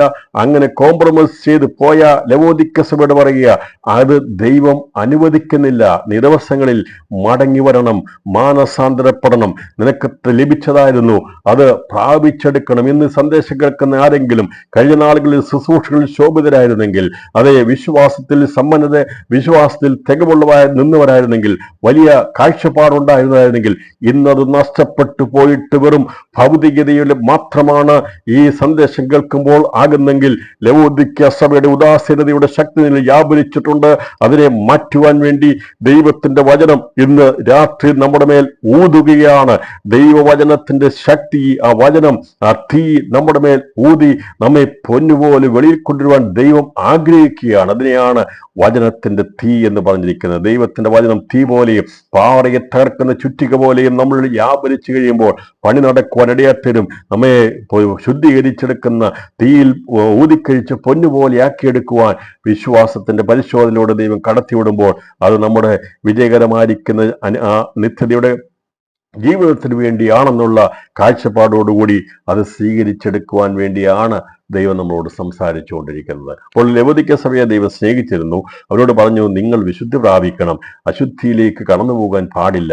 ദൈവത്തിന്റെ വചനപ്രകാരമുള്ള ആ തീയിൽ ഊതിക്കഴിച്ച പൊന്നും, അത് നിന്റെ നഗ്നത വെളിവാകാതെ നിന്നെ ധരിപ്പിച്ച് ഉടുപ്പും, നിന്റെ കണ്ണിന് ദീർഘദൃഷ്ടി തന്ന കർത്താവിന് വചനു വേണ്ടി ഒരുക്കത്തോട് വേണ്ടി ജീവിച്ചിരുന്ന അതിൽ നിന്നെല്ലാം മങ്ങിപ്പോയി ഉദാസീനരായിരിക്കുന്ന ലവോദിക്ക സഭയോട് പറഞ്ഞു, മടങ്ങി വരണം. രാത്രി ദൈവാത്മാവ് പറയുക, അതെ, ആ വലിയ പ്രത്യാശയിലേക്ക് മടങ്ങി വരണം. അതെ, കർത്താവിന്റെ വരവിന് വേണ്ടിയുള്ള ഒരുക്കത്തിലേക്ക് മടങ്ങി വരണം. അതിനുവേണ്ടി വെള്ളയുടുപ്പ് ധരിക്കണം. കർത്താവ് നമുക്കറിയാമല്ലോ, സഭയോട് ദൂത് പറയുകയാണ്, അവിടെ ദൈവത്തിന്റെ എന്നെ അനുഗമിക്കുന്നവർ വെള്ള ധരിച്ചുകൊണ്ട് എന്നെ അനുഗമിക്കുന്ന കർത്താവ് പറയട്ടിടയാത്തത്. അപ്പോൾ അങ്ങനെ വെള്ള ധരിക്കുന്നവരായി, വിശുദ്ധി പ്രാപിക്കുന്നവരായി, ദൈവത്തിന്റെ കൃപയാൽ നമ്മെ വിളിച്ചിരിക്കുന്നതിനായി സ്തോത്രം ചെയ്യാൻ. ശത്രു പറയും, അതുപോലൊന്നും ആകാൻ കഴിയത്തില്ല, നിനക്കതിനുള്ള കഴിവില്ല എന്നൊക്കെ നമ്മളോട് പറയുമ്പോൾ ഇന്ന് രാത്രി പറയണം, കുഞ്ഞാടിന്റെ രക്തത്തിന്റെ ശക്തിയെക്കുറിച്ച് പറഞ്ഞിരിക്കുന്നത്, നിന്റെ പാപം എത്ര കടിഞ്ചുവപ്പായിരുന്നാലും അതിനെ ഹിമം പോലെ വെളുപ്പിക്കാമെന്ന എൻ്റെ കർത്താവ് പറഞ്ഞിരിക്കുന്നത്. അതുകൊണ്ട് ഞാൻ ശുദ്ധനായി തീരും. യേശുവിന്റെ രക്തത്തിന്റെ ശുദ്ധീകരണം പകുതിയല്ല, എന്നിൽ കർത്താവിന്റെ രക്തത്തിന്റെ ശുദ്ധീകരണം സംഭവിച്ചു കഴിയുമ്പോൾ എന്നെ പൂർണ്ണമായി ശുദ്ധീകരിക്കാൻ കഴിയും. ഞാൻ അനുദിനം ആ രക്തത്തിൽ ആശ്രയി ശുദ്ധി പ്രാപിച്ച് മുന്നോട്ട് പോയി കഴിഞ്ഞാൽ നമുക്ക് വിശുദ്ധി പ്രാപിച്ച് നിൽക്കുവാൻ കഴിയും. അത് നാം മറന്നു കളയരുതെന്നാണ് ഇവിടെ ദൂത് പറഞ്ഞിരിക്കുന്നത്. ഞാൻ അതിന്റെ സഭയുള്ള മുന്നറിയിപ്പ് കൂടി വേഗത്തിൽ സഭയുള്ള ബന്ധത്തിലെ മുന്നറിയിപ്പ് ദൈവം പറഞ്ഞിരിക്കുന്നത് അതിന്റെ 3-ാമത്തെ 20-ാം വാക്യമാണ്. ഞാൻ വാതിൽക്കൽ നിന്ന് മുട്ടുന്നു, ആരെങ്കിലും എൻ്റെ ശബ്ദം കേട്ട് വാതിൽ തുറന്നാൽ ഞാൻ അവന്റെ അടുക്കൽ ചെന്ന് അവനോടും അവൻ എന്നോടും കൂടെ അത്താഴം കഴിക്കും. ഇതാ ന്യായാധിപതി വാതിൽക്കൽ നിൽക്കുന്നു. യാക്കോബിന്റെ ലേഖനം 5-ാം അധ്യായം 9-ാം വാക്യത്തിൽ പറഞ്ഞിട്ടുണ്ട്. യാക്കോബ് പുസ്തകം കർത്താവിന്റെ പ്രത്യക്ഷയോട് ബന്ധത്തിലാണ് ലേഖനത്തിൽ രേഖപ്പെടുത്തിയിരിക്കുന്നത്. അപ്പോൾ അത് കർത്താവിന്റെ 2-ാമത്തെ വരവിനോടുള്ള ബന്ധത്തിലാണ് ഈ ദൂത് അവിടെ പറഞ്ഞിരിക്കുന്നത്. ഇതാ ഞാൻ വാതിൽക്കൽ നിന്ന്, ന്യായാധിപതി ആയവൻ, കർത്താവ് ന്യായം വിധിക്കാൻ വേണ്ടി വരുന്നത് 2-ാമത്തെ വരവാണ്. യാക്കോബിന്റെ ലേഖനം 5-ാം അധ്യായം, ഇതാ ന്യായാധിപതി വാതിൽക്കൽ നിൽക്കുന്നു. ഇതൊരിക്കലും ദൈവസഭയോടുള്ള ദൂതായിട്ട് നമ്മൾ പഠിക്കുമ്പോഴും ദൈവസഭയുടെ ശേഷിപ്പ് ഭൂമിയിൽ ഉണ്ടാകുമെന്നും കർത്താവ് 2ാമത് വരുന്നവരെയും ദൈവസഭയുടെ ശേഷിപ്പ് ഭൂമിയിൽ ഉണ്ടായിരിക്കും എന്നതിനെയാണ് ഇവിടെ കാണിക്കുന്നത്. അപ്പോൾ പ്രാതൽ കഴിച്ചു തുടങ്ങിയത് എവിടെയാണെന്നും അത്താഴം എവിടെയാണെന്നും ദൈവം വെളിപ്പെടുത്തിയിരിക്കുകയാണ്. പ്രാതൽ കഴിച്ചതിനെ കുറിച്ച് പറയുന്നത് യോഹന്നാൻ സുവിശേഷം 21-ാം അധ്യായം 12-ാമത്തെ വാക്യത്തിലാണ്. കർത്താവ് മരിച്ചവർ ഉയർത്തുന്നതിന് ശേഷം ശിഷ്യന്മാർക്ക് തിബിരിയാസ് കടൽക്കരയിൽ വെച്ച് പ്രത്യക്ഷനായി അവർക്കായി ഒരുക്കിയത് പ്രാതൽ ആയിരുന്നു. അന്ന് ബ്രേക്ക്ഫാസ്റ്റാണ് അവർക്ക് കൊടുത്തത്. അപ്പോൾ നമുക്ക് കാണാൻ സാധ്യത 21:12 ദൈവം വരാൻ പറഞ്ഞു. അവർക്ക് ദൈവം പ്രാതൽ ഒരുക്കി കൊടുക്കുവാനായിട്ട് ഇടയായി തീർന്നു. എന്നാൽ ആ അന്ന് പ്രാതൽ കൊടുത്തെങ്കിൽ അത്താഴം കഴിക്കുന്ന ഒരു ദിവസമുണ്ട്. അതും ഒരുക്കുന്നത് ദൈവം തന്നെയാണ്. അത്താഴത്തിന്റെ ഇതിനെക്കുറിച്ച് പറയുമ്പോൾ ദൈവ അവസാന സഭയുള്ള ബന്ധത്തിൽ കർത്താവിനെ അനുഗമിക്കുന്ന ശിഷ്യഗണത്തിന് ദൈവം ഒരുക്കുന്നത് പ്രാതലല്ല, അത്താഴമെന്നുള്ളതാണ് ഇവിടെ വ്യക്തമാക്കപ്പെടുന്നത്. ദൈവം ഒരുക്കിയിരിക്കുന്ന സന്തോഷകരമായ അനുഭവം ഒരിക്കലും നഷ്ടപ്പെടുന്ന മുന്നൊരുപ്പ് കൂടിയാണ് ദൈവത്തിലൂടെ നൽകിയിരിക്കുന്നത്. എന്ന് പറഞ്ഞാൽ അതിൻ്റെ അർത്ഥം അവസാനമായിട്ട് കർത്താവ് അത്താഴം കഴിക്കും. ഞാൻ അവൻ എന്നോടും കൂടെ അത്താഴം കഴിക്കും എന്ന് പറയുന്നത് അവിടെ ജയാളികൾക്ക് ലഭിക്കുമെന്നാണ് പറഞ്ഞിരിക്കുന്നത്. ഇവിടെ വ്യത്യാസമുണ്ട്. ഞാൻ വാതിൽക്കൽ നിന്ന് മുട്ടുന്നു, ആരെങ്കിലും എൻ്റെ ശബ്ദം കേട്ട് വാതിൽ തുറന്നാൽ ഞാൻ അവൻ്റെ അടുക്കൽ ചെന്ന് അവൻ എന്നോടും കൂടെ അത്താഴം കഴിക്കും. അപ്പോൾ ലവോദിക്ക സഭയുടെ ഈ സഭാ പീരീഡിൽ തന്നെ കർത്താവ് വന്ന് തൻ്റെ ജയാളികളായിരിക്കുന്ന വിശുദ്ധന്മാരെ ചേർക്കുമെന്നും, എന്നാൽ ന്യായാധിപതിയായി കർത്താവ് വരുമ്പോൾ അവൻ വാതിൽക്കൽ നിന്ന് മുട്ടുന്ന ഒരു അനുഭവത്തിലേക്ക് വരും എന്ന് പറഞ്ഞ അർത്ഥം വിശ്വാസ ത്യാഗം സംഭവിക്കും. ഇപ്പോഴത്തെ സംഭവമല്ല. ഇത് ദൈവസഭയോടുള്ള ബന്ധത്തിൽ ഇന്നത്തെ പരിശുദ്ധാത്മാവിടെ വ്യാപരിക്കുമ്പോഴുള്ള ഒരു കാര്യമല്ല പറഞ്ഞിരിക്കുന്നത്, പരിശുദ്ധാത്മാവ് എടുക്കപ്പെട്ടതിന് ശേഷമുള്ള കാര്യം. എന്നാൽ ദൂത് പറയുമ്പോൾ ലവോദിക്ക സഭയുടെ പീഡോടുള്ള ബന്ധത്തിലായിരിക്കും കർത്താവിന്റെ രണ്ടാമത്തെ വരവ് സംഭവിക്കുന്നത്. എന്നാൽ അതിനു മുമ്പായിട്ട് ദൈവം എന്ത് ചെയ്യുന്നു? തനിക്ക് ജയാളികളാകുന്നവരെ കർത്താവ് ചേർക്കും എന്നുള്ളതാണ് ഇവിടെ. അപ്പോൾ അവൻ വാതിൽക്കൽ നിന്ന് മുട്ടുന്നത് അത് പ്രിയപ്പെട്ടവരെ നമ്മുടെ ഹൃദയത്തിന്റെ വാതിൽക്കല്ല ദൈവം മുട്ടുന്നത്. അതിനൊരു സമയമുണ്ടാകാൻ പോവുകയാണ്. ദൈവത്തിന്റെ അതായത് ക്രിസ്തു യേശുവിന്റെ സഭ യഥാർത്ഥമായ മണവാട്ടി സഭ എടുക്കപ്പെട്ട ശേഷമായി ഇവിടെ ഭൂമിയിൽ സഭയുടെ ശേഷിപ്പുണ്ടായിരിക്കും. എന്നാൽ എതിർക്രിസ്തുവിന്റെ ഭരണമായി കഴിയുമ്പോൾ ദൈവവചനത്തിന് യാതൊരുവിധമായ സ്ഥാനവുമില്ലാത്ത നിലവാരത്തിലേക്ക് വിശ്വാസ ത്യാഗം സംഭവിച്ച് അത് അധപ്പതനത്തിലേക്ക് പോകും. 100-ൽ നിന്ന് 60-ലേക്കും 60-ൽ നിന്ന് 30-ലേക്കും 30-ൽ നിന്ന് വിശ്വാസം കണ്ടെത്താൻ കഴിയാത്തൊരവസ്ഥയിലേക്ക് പോകും. അതിനെ പറയുന്ന മനുഷ്യപുത്രൻ വരുമ്പോൾ വിശ്വാസം ഭൂമിയിൽ കണ്ടെത്തുമോ എന്ന് പറഞ്ഞിരിക്കുന്നത് പരിശുദ്ധാത്മാവ് സഭയെടുക്കുന്ന സമയത്തുള്ള ബന്ധത്തെയല്ല പറയുന്നത്. ഇപ്പോൾ 30-ഉം 60-ഉം 100-ഉം മേനി പ്രാപിച്ച് ദൈവസഭ എടുക്കപ്പെടാനുള്ള സമയത്തെക്കുറിച്ച് അത് ഗിയർ അപ്പ് ചെയ്യാൻ പോവുകയാണ്, ടേക്ക് ഓഫ് ചെയ്യാൻ പോവുകയാണ്. എന്ന് പറഞ്ഞാൽ ദൈവസഭ എടുക്കപ്പെടാൻ പോകുന്നത് അങ്ങനെ ഒരു കാലഘട്ടത്തിലല്ല. എന്നാൽ എല്ലാവരും ഒരുമിച്ച് കൂട്ടി പഠിക്കരുത്. കർത്താവിന്റെ മധ്യാകാശ വരവെങ്കിൽ അന്നേരം വിശ്വാസം കണ്ടെത്തുമോ എന്നല്ല കർത്താവ് പറഞ്ഞത്. മനുഷ്യപുത്രൻ വരുമ്പോൾ വിശ്വാസം കണ്ടെത്തുമോ എന്ന് ചോദിച്ചിരിക്കുന്നത് ഇപ്പോഴത്തെ കാലത്തെക്കുറിച്ചല്ല പ്രിയപ്പെട്ടവരെ. അത് ചില ലക്ഷണങ്ങളൊക്കെ കാണുന്നുണ്ടെങ്കിലും പരിശുദ്ധാത്മാവ് ഭൂമിയിൽ ഉള്ളിടത്തോളം കാലം ദൈവത്തിന്റെ സഭ തികവിലേക്ക് നയിക്കപ്പെട്ടുകൊണ്ടിരിക്കും. ഇവിടുന്ന് ഒരു കൂട്ടം ജനത്തെ രൂപാന്തരപ്പെടുത്തി എടുക്കാൻ വേണ്ടി പരിശുദ്ധാത്മാവിന്റെ അക്ഷീണ പ്രവർത്തനത്തിലായിരിക്കുമ്പോൾ തെറ്റുപറ്റിപ്പോകരുത്. ദൈവാത്മാവിന്റെ നിയന്ത്രണത്തിലുള്ളൊരു ദൈവം ഒരുക്കിയെടുക്കുക, ഒരു വരവിന് വേണ്ടി ഒരുക്കിയെടുക്കുന്നാൽ ദൈവസഭയും പരിശുദ്ധാത്മാവും ഇവിടുന്ന് എടുക്കപ്പെട്ട് കഴിഞ്ഞാലും ലവോദിക്ക സഭയുടെ ശേഷിപ്പ് ലോകത്തിൽ ഉണ്ടായിരിക്കും. അവരെക്കുറിച്ചാണ് പറയുക, ഞാൻ വാതിൽക്കൽ നിന്ന് മുട്ടുന്നു, ആരെങ്കിലും എൻ്റെ ശബ്ദം കേട്ട് വാതിൽ തുറന്നാൽ ഞാൻ അവൻ എന്നോടും കൂടെ അത്താഴം കഴിക്കുന്നതിനാൽ സുവിശേഷത്തിന്റെ ആരംഭം അത് പ്രാതൽ അവിടെ തുടങ്ങിയെങ്കിൽ അത്താഴം കാണിക്കുന്നത് കർത്താവ് ലോകത്തിൽ വന്ന് തൻ്റെ മണവാട്ടിയും പരിവാരങ്ങളുമായി ലോകത്തിൽ വന്നു കഴിയുമ്പോൾ, കല്യാണ സദ്യക്ക് കടന്നു കഴിയുമ്പോൾ അവിടെ അന്ന് കർത്താവ് കുറ്റിയിടും. അതോടുകൂടിയാണ് സുവിശേഷത്തിന്റെ വാതിൽ അടയപ്പെടുന്നത്.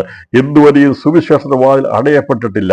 എന്നാൽ ലോകാവസാനത്തിന്റെ അന്ത്യനാളുകളിലേക്ക് എത്തുമ്പോൾ യേശു കർത്താവ് ലോകത്തിൽ വന്ന് ആരാണോ സുവിശേഷത്തിന്റെ വാതിൽ തുറന്നത് അവൻ തന്നെയാണ് വാതിലടയ്ക്കുന്നത്. നമ്മളതേക്കുറിച്ച് ചിന്തിക്കും. കല്യാണ സദ്യയുള്ള ബന്ധത്തിൽ അവൻ വാതിൽ അടച്ചു കഴിഞ്ഞാൽ അന്ന് വന്ന് പലരും മുട്ടും, എന്നാൽ ദൈവം തുറക്കത്തില്ല. എന്നാൽ ആ കാലഘട്ടത്തിൽ ദൈവം പറയുക, ഞാൻ വാതിൽക്കൽ നിന്റെ ഹൃദയത്തിന്റെ വാതിൽക്കൽ മുട്ടുകയാന്നുള്ള അത് അന്ന് സംഭവിക്കേണ്ട കാര്യമാണ്. ഇന്നല്ല ഇത് സംഭവിക്കുന്നത്. അപ്പോൾ ദൈവം രണ്ടാമത് വരുന്നതിന് മുമ്പായി സംഭവിക്കും. എന്നാൽ ഈ സന്ദേശം കേൾക്കുമ്പോൾ പ്രിയപ്പെട്ടവരെ, ദൈവം നമ്മുടെ ഹൃദയത്തിന് വെളിയിലല്ല, ദൈവസഭയുടെ അകത്ത് തന്നെയാണ് പരിശുദ്ധാത്മാവ് പ്രവർത്തിച്ചുകൊണ്ടിരിക്കുന്നത്. എന്നാൽ പരിശുദ്ധാത്മാവ് സഭയും എടുക്കപ്പെട്ട ശേഷമുള്ള കാലത്തെ കൂടി കണ്ടുകൊണ്ടാണ് ദൈവം ഈ ദൂത് അവിടെ രേഖപ്പെടുത്തിയിരിക്കുന്നത്. അതുകൊണ്ടാണ് മുന്നറിയിപ്പായിട്ട് പറഞ്ഞിരിക്കുന്നത്. അതിന്റെ അർത്ഥം സഭ പരിശുദ്ധാത്മാവിന്റെ പരിശുദ്ധാത്മാവ് തേച്ചെടുക്കുന്ന മണവാട്ടി സഭ ഇവിടുന്ന് എടുക്കപ്പെട്ട് കഴിഞ്ഞാൽ അതോടുകൂടി സഭ തീർന്നു പോകുന്നില്ല. ആ സഭയുടെ ശേഷി ഭൂമിയിലുണ്ടായിരിക്കും. അത് അവരുമായി അത്താഴം കഴിക്കാൻ വേണ്ടി ദൈവം ഒരു കൂട്ടരെ കണ്ടിട്ടുണ്ട്. അവരാണ് കല്യാണ സദ്യക്ക് ക്ഷണിക്കപ്പെട്ടവെന്ന് പറഞ്ഞിരിക്കുന്നത്. നമ്മളെ വിളിച്ചിരിക്കുന്ന കല്യാണ സദ്യക്ക് വേണ്ടിയല്ല വിളിച്ചിരിക്കുന്നത്, മണവാളന്റെ മണവാട്ടിയാകാൻ വേണ്ടിയാണ് ദൈവസഭയ്ക്ക് ദൈവം തന്നിരിക്കുന്നത്. അതുകൊണ്ട് കല്യാണ സദ്യ കഴിക്കാൻ വേണ്ടിയുള്ള ഒരു ഒരുക്കമുള്ള ഈ ദിവസങ്ങളിൽ നമുക്ക് ആവശ്യമായിട്ടുള്ളത്. കല്യാണത്തിന് വിളിച്ചാൽ കല്യാണ സദ്യക്ക് വേണ്ടി പോകാൻ നീ അത്ര ഒരുങ്ങേണ്ട ആവശ്യമില്ല. എന്നാൽ കല്യാണത്തിന്റെ മണവാട്ടിയാണെങ്കിൽ നീ ഒരുങ്ങിയേ മതിയാകുള്ളൂ. ഇന്ന് ഈ രാത്രി ദൈവാത്മാവിന്റെ ദൂത് ശക്തമായി ഞാൻ പറയുന്നു, അത്താഴം കഴിക്കുന്ന കൂട്ടത്തിൽ പെടാനല്ല, അവനോടുകൂടി സ്വർഗത്തിൽ ഇരിക്കാൻ വേണ്ടിയുള്ള സ്വർഗീയ വിളിയാണ് ദൈവം നമ്മുടെ മേൽ പകർന്നിരിക്കുന്നത്. അനേകർക്ക് ഇതിന്റെ മർമ്മം മനസ്സിലാകാതിരിക്കുമ്പോൾ ഇന്ന് രാത്രി ഞാൻ വിളിച്ചു പറയട്ടെ, എനിക്ക് കല്യാണ സദ്യക്കില് അവിടെ ഇരിക്കാനുള്ള ഭാഗ്യമല്ല, അതിനേക്കാൾ ശ്രേഷ്ഠമേറിയ ഒരു പദവിയുണ്ട്. അവന്റെ മണവാട്ടിയായി തീരുവാൻ ദൈവം എന്നെ കണ്ടിരിക്കുന്നു. ആ ദൂതാണ് ഇന്ന് രാത്രി ലവോദിക്ക സഭയുള്ള ബന്ധത്തിൽ ദൈവം അരുളി ചെയ്യുന്നത്. അതുകൊണ്ട് ദൂത് പറയുമ്പോൾ പ്രിയപ്പെട്ടവരെ, അത്താഴം കഴിക്കാൻ വേണ്ടി ദൈവം വെളിയിൽ നിന്ന് കൊട്ടുന്ന ഒരു അനുഭവത്തിലേക്ക് വരുന്നത് കർത്താവിന്റെ രണ്ടാമത്തെ വരവ് മഹത്വ പ്രത്യക്ഷതയ്ക്ക് മുമ്പായിട്ട് നടക്കേണ്ടതാണ്. എന്നാൽ അതിനു മുമ്പ് ലവോദിക്ക സഭയായിരിക്കുന്ന ശീതോഷ്ണാവസ്ഥയിൽ നിന്ന് ദൈവം ഒരു കൂട്ടരെ ആരും അറിയാതെ ഒരുക്കിയെടുക്കുന്നുണ്ട്. സാത്താൻ വിചാരിക്കുന്നത് ഇത് മുഴുവനും പോയി കിടക്കുക, ഇതിനകത്ത് ഒന്നും ഗുണമില്ല എന്നാണ് വിചാരിക്കുന്നത്. പണ്ട് ഞാൻ ഒരു ഉപമ ഇങ്ങനെ കേട്ടിട്ടുണ്ട്, ഒരാൾ കഥ പറഞ്ഞ് ഞാൻ കേട്ടിട്ടുണ്ട്. ഒരു മനോഹരമായിരിക്കുന്ന ആപ്പിൾ തോട്ടം ഒരുവൻ നട്ടുണ്ടാക്കി.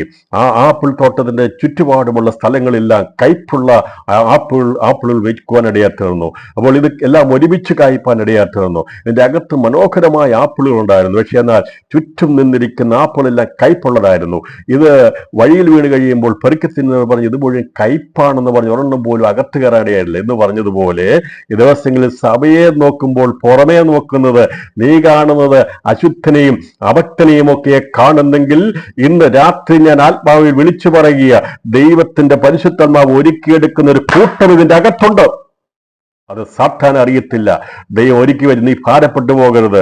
ഒരുപക്ഷെ സഭയെ നോക്കി പലരും പറയും, വിലപിക്കും, അവരങ്ങനെ പോകുന്നു, ഇങ്ങനെ പോകുന്നു, മദ്യപിക്കുന്നു, പലതും ചെയ്യുന്നു, ലോകവും ജഡവും എല്ലാമുള്ള ഒരു മാറ്റമില്ലാത്തവരാണെന്ന് പറയുമ്പോൾ ദൈവം പറഞ്ഞിരിക്കുക, ഉദാസീനതയുള്ളതിന്റെ നടുവിലും ഞാൻ ജയാളികളെ വെച്ചിട്ടുണ്ട്.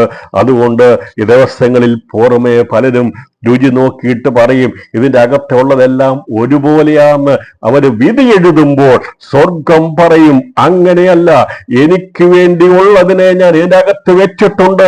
ഇന്ന് രാത്രിയിൽ ഞാൻ നിങ്ങളും ആ ഗ്രൂപ്പിൽ പെടുന്നവരാണെങ്കിൽ കരമുയർത്തി ദൈവത്തിന് സ്തോത്രം ചെയ്യണം. ലോകം വിധി എഴുതട്ടെ, അത് സാത്താന് പറ്റുന്ന അബദ്ധമാ. അവന് മനസ്സിലാക്കിയെടുക്കത്തില്ല. അത് നോക്കുമ്പോൾ പുറമെ നോക്കുമ്പോൾ ഇവിടെ പോകുന്ന എല്ലാവരും ഒരുപോലെയാ, അവനും പോകുന്നു ഇവനും പോകുന്നു എല്ലാം ഒരുപോലെ തന്നെയാന്ന് വിചാരിച്ച് അവൻ നടക്കും. കാരണം ദൈവം നമ്മളെ സൂക്ഷിച്ചു വെച്ചിരിക്കുക, അവന് മനസ്സിലാകാതിരിക്കാൻ വേണ്ടി വെച്ചിരിക്കുക കൊട്ടോ. അതുകൊണ്ട് സഭയ്ക്കകത്ത് അഭക്തിയുണ്ട്, അശുദ്ധിയുണ്ട്, പല രീതിയിലുള്ള ആൾക്കാരുണ്ട്. പക്ഷേ ഇതിന് സത്യം എന്താണെന്ന് ഇപ്പൊ മനസ്സിലായല്ലോ. ഇത് ആരും മനസ്സിലാകാതിരിക്കാൻ വേണ്ടി രഹസ്യമായിട്ട് ദൈവം പണിതെടുക്കുന്ന തീയിൽ ഊതിക്കഴിച്ച് പൊന്നു കൊടുത്തുകൊണ്ട് ദിവസങ്ങളിൽ വെള്ള ഉടുപ്പ് ധരിപ്പിച്ചുകൊണ്ട് ദൈവം കണ്ണിൽ ലേപനം എഴുതി ദിവസം ഒരുക്കിയെടുക്കുന്ന ദീർഘദൃഷ്ടിയുള്ള വിശ്വാസികളെ ദൈവം ഇതിൻ്റെ അകത്ത് വെച്ചിട്ടുണ്ട്. അതിനെ ദൈവം മറച്ചു വെച്ചിരിക്കുക. പുറമെയുള്ള ലോകം നോക്കി പറയും ഞങ്ങളും അവർ തമ്മിൽ വലിയ വ്യത്യാസമൊന്നുമില്ലെന്ന്. നീ പറഞ്ഞു, പക്ഷേ എൻ്റെ അകത്തറിയാം എന്താ വ്യത്യാസമെന്ന്. ഇന്ന് രാത്രി സന്ദേശം കേൾക്കുന്നവർക്ക് എത്ര പേർക്ക് വ്യത്യാസം അറിയാം? ലോകവും ദൈവസമയം തമ്മിലുള്ള വ്യത്യാസം തിരിച്ചറിയാവുന്നവർ കരമുയർ ദൈവത്തിന് സ്തോത്രം ചെയ്താട്ട് എന്താണ് വ്യത്യാസം എന്നുള്ളത് അറിയാവുന്നവർ മാത്രമേ കരമുയർത്താവുള്ളൂ. അവരെയാണ് ദൈവത്തിന്റെ അമൂല്യ നിധിയായി ദൈവം കരുതിക്കൊണ്ടിരിക്കുന്നത്. അതുകൊണ്ട് ഇത് ഉദാസീനതയോടെ നടക്കുന്ന ഒരു കൂട്ടം ആൾക്കാരെ കണ്ടുകൊണ്ട് ലോകം വിധി എഴുതും. ഇങ്ങനെയുള്ളെന്ന് ഇവിടെ നമ്മളെ പോലെയാണെന്ന് പറയും, നമ്മളെക്കാൾ മോശക്കാരാണെന്ന് പറയും. പറഞ്ഞോട്ടെ, പക്ഷേ ഉടമസ്ഥൻ ഇതിൻ്റെ അകത്ത് അവന് പണിയേണ്ടതിനെ പണിതെടുത്ത് ഒരുക്കി എടുക്കുന്നുണ്ട്. അവരെ ദൈവം ചേർക്കുവാൻ വേഗത്തിൽ വരുമെന്നാണ് ഈ സന്ദേശം പറഞ്ഞ് അവസാനിപ്പിച്ചിരിക്കുന്നത്. ഇന്ന് രാത്രി ഇത് മനസ്സിലായെന്ന് വിചാരിക്കുന്നു. അതുകൊണ്ട് ഭാരപ്പെട്ടു പോകരുത്, പ്രയാസപ്പെട്ടു പോകരുത്. സഭയ്ക്കകത്ത് പലരും കാണും, പല കാറ്റഗറി കാണും, 30 കാണും, 60 കാണും, 100 കാണും. അവിടെ കളയുമുണ്ട്. ദൈവസഭയ്ക്കകത്ത് കളകളുണ്ട്, ഭരിക്കാൻ ദൈവം സമ്മതിക്കുന്നില്ല. അത് വളർന്നോട്ടെന്നാ പറയുന്നത്, ലോകാവസാനം വരെ വളർന്നോട്ടെന്നാ പറയുന്നത്. അങ്ങനെ കളകളും എല്ലാം ഉണ്ടെങ്കിലും ഞാൻ നിങ്ങൾ കളയാകാനുള്ളതല്ല, 30 നിൽക്കാനല്ല, 60 നിൽക്കാനല്ല നമ്മെ ദൈവം കണ്ടിരിക്കുന്നത്. ആ തികവിലേക്ക് എത്തുവാൻ വേണ്ടി, ആ 100 തികവിലേക്ക് എത്താൻ വേണ്ടി ദൈവാത്മാവ് ദിവസങ്ങളിൽ തന്റെ സന്ദേശം അയച്ച് ദൈവസഭയുള്ള സന്ദേശം പറഞ്ഞ് അവസാനിപ്പിക്കുന്നത് ലവോദിക്ക സഭയുള്ള ബന്ധത്തിൽ. അതിനകത്ത് കല്യാണ സദ്യ വരെയുള്ള കാര്യങ്ങൾ കർത്താവ് പറഞ്ഞു കൊടുത്തു. ഇതിനകത്ത് ഈ സഭയ്ക്കകത്ത് ഉൾപ്പെടുന്നതിൻ്റെ അകത്ത് കർത്താവ് വന്ന് എടുക്കപ്പെട്ട് കഴിഞ്ഞാൽ കല്യാണ സദ്യക്ക് വേണ്ടി ഒരു കൂട്ടം ആൾക്കാർ കാണും, അത്താഴം കഴിക്കാൻ വേണ്ടിയുള്ള ഒരു കൂട്ടരെ ഭൂമിയിൽ ദൈവം ഒരുക്കും. അത് ലവോദിക്ക സഭയുടെ ബാക്കിയാണ്. എത്ര കൃത്യമായിട്ടാണ് കർത്താവ് ദൂത് പറഞ്ഞതെന്നറിയാമോ? എഫെസസ് സഭ മുതൽ ലവോദിക്ക സഭ എന്ന് പറഞ്ഞപ്പോൾ പരിശുദ്ധാത്മാവ് നമ്മുടെ കർത്താവ് എത്ര വ്യക്തമായിട്ട് ആ ദൂത് അതിൻ്റെതായ രീതിയിൽ വെളിപ്പെടുത്തുവാൻ ഇടയാത്തുന്നത്. ഇതിനെയാണ് അതിശ്രേഷ്ഠമേറിയിരിക്കുന്ന ദൈവവചനത്തിന് വെളിപ്പാടെന്ന് പറയുന്നത്. അപ്പോൾ നമുക്കിന്ന് രാത്രിയിൽ അതിൻ്റെ സത്യം മനസ്സിലായെന്ന് ഞാൻ വിശ്വസിക്കുന്നു. അപ്പോൾ അങ്ങനെ പറഞ്ഞതുകൊണ്ട് അത്താഴം കഴിക്കുമെന്ന് പറഞ്ഞാൽ വെളിപ്പാട് ദിവസം എടുത്ത് പഠിപ്പിച്ച് അത് വായിച്ചിട്ട് നമ്മളാന്ന് പറയും. പക്ഷേ പ്രിയപ്പെട്ടവരെ, അത് അത്താഴം കഴിക്കാൻ വേണ്ടി അത് നമ്മൾ കർത്താവിനോട്, പക്ഷേ അത്താഴത്തിന് മുമ്പ് ഒരു കല്യാണമുണ്ട്, സ്വർഗാസ്വർഗത്തിൽ വെച്ച് നടക്കും. ഇത് രണ്ട് സ്ഥലത്ത് വെച്ച് നടക്കുന്നതാ.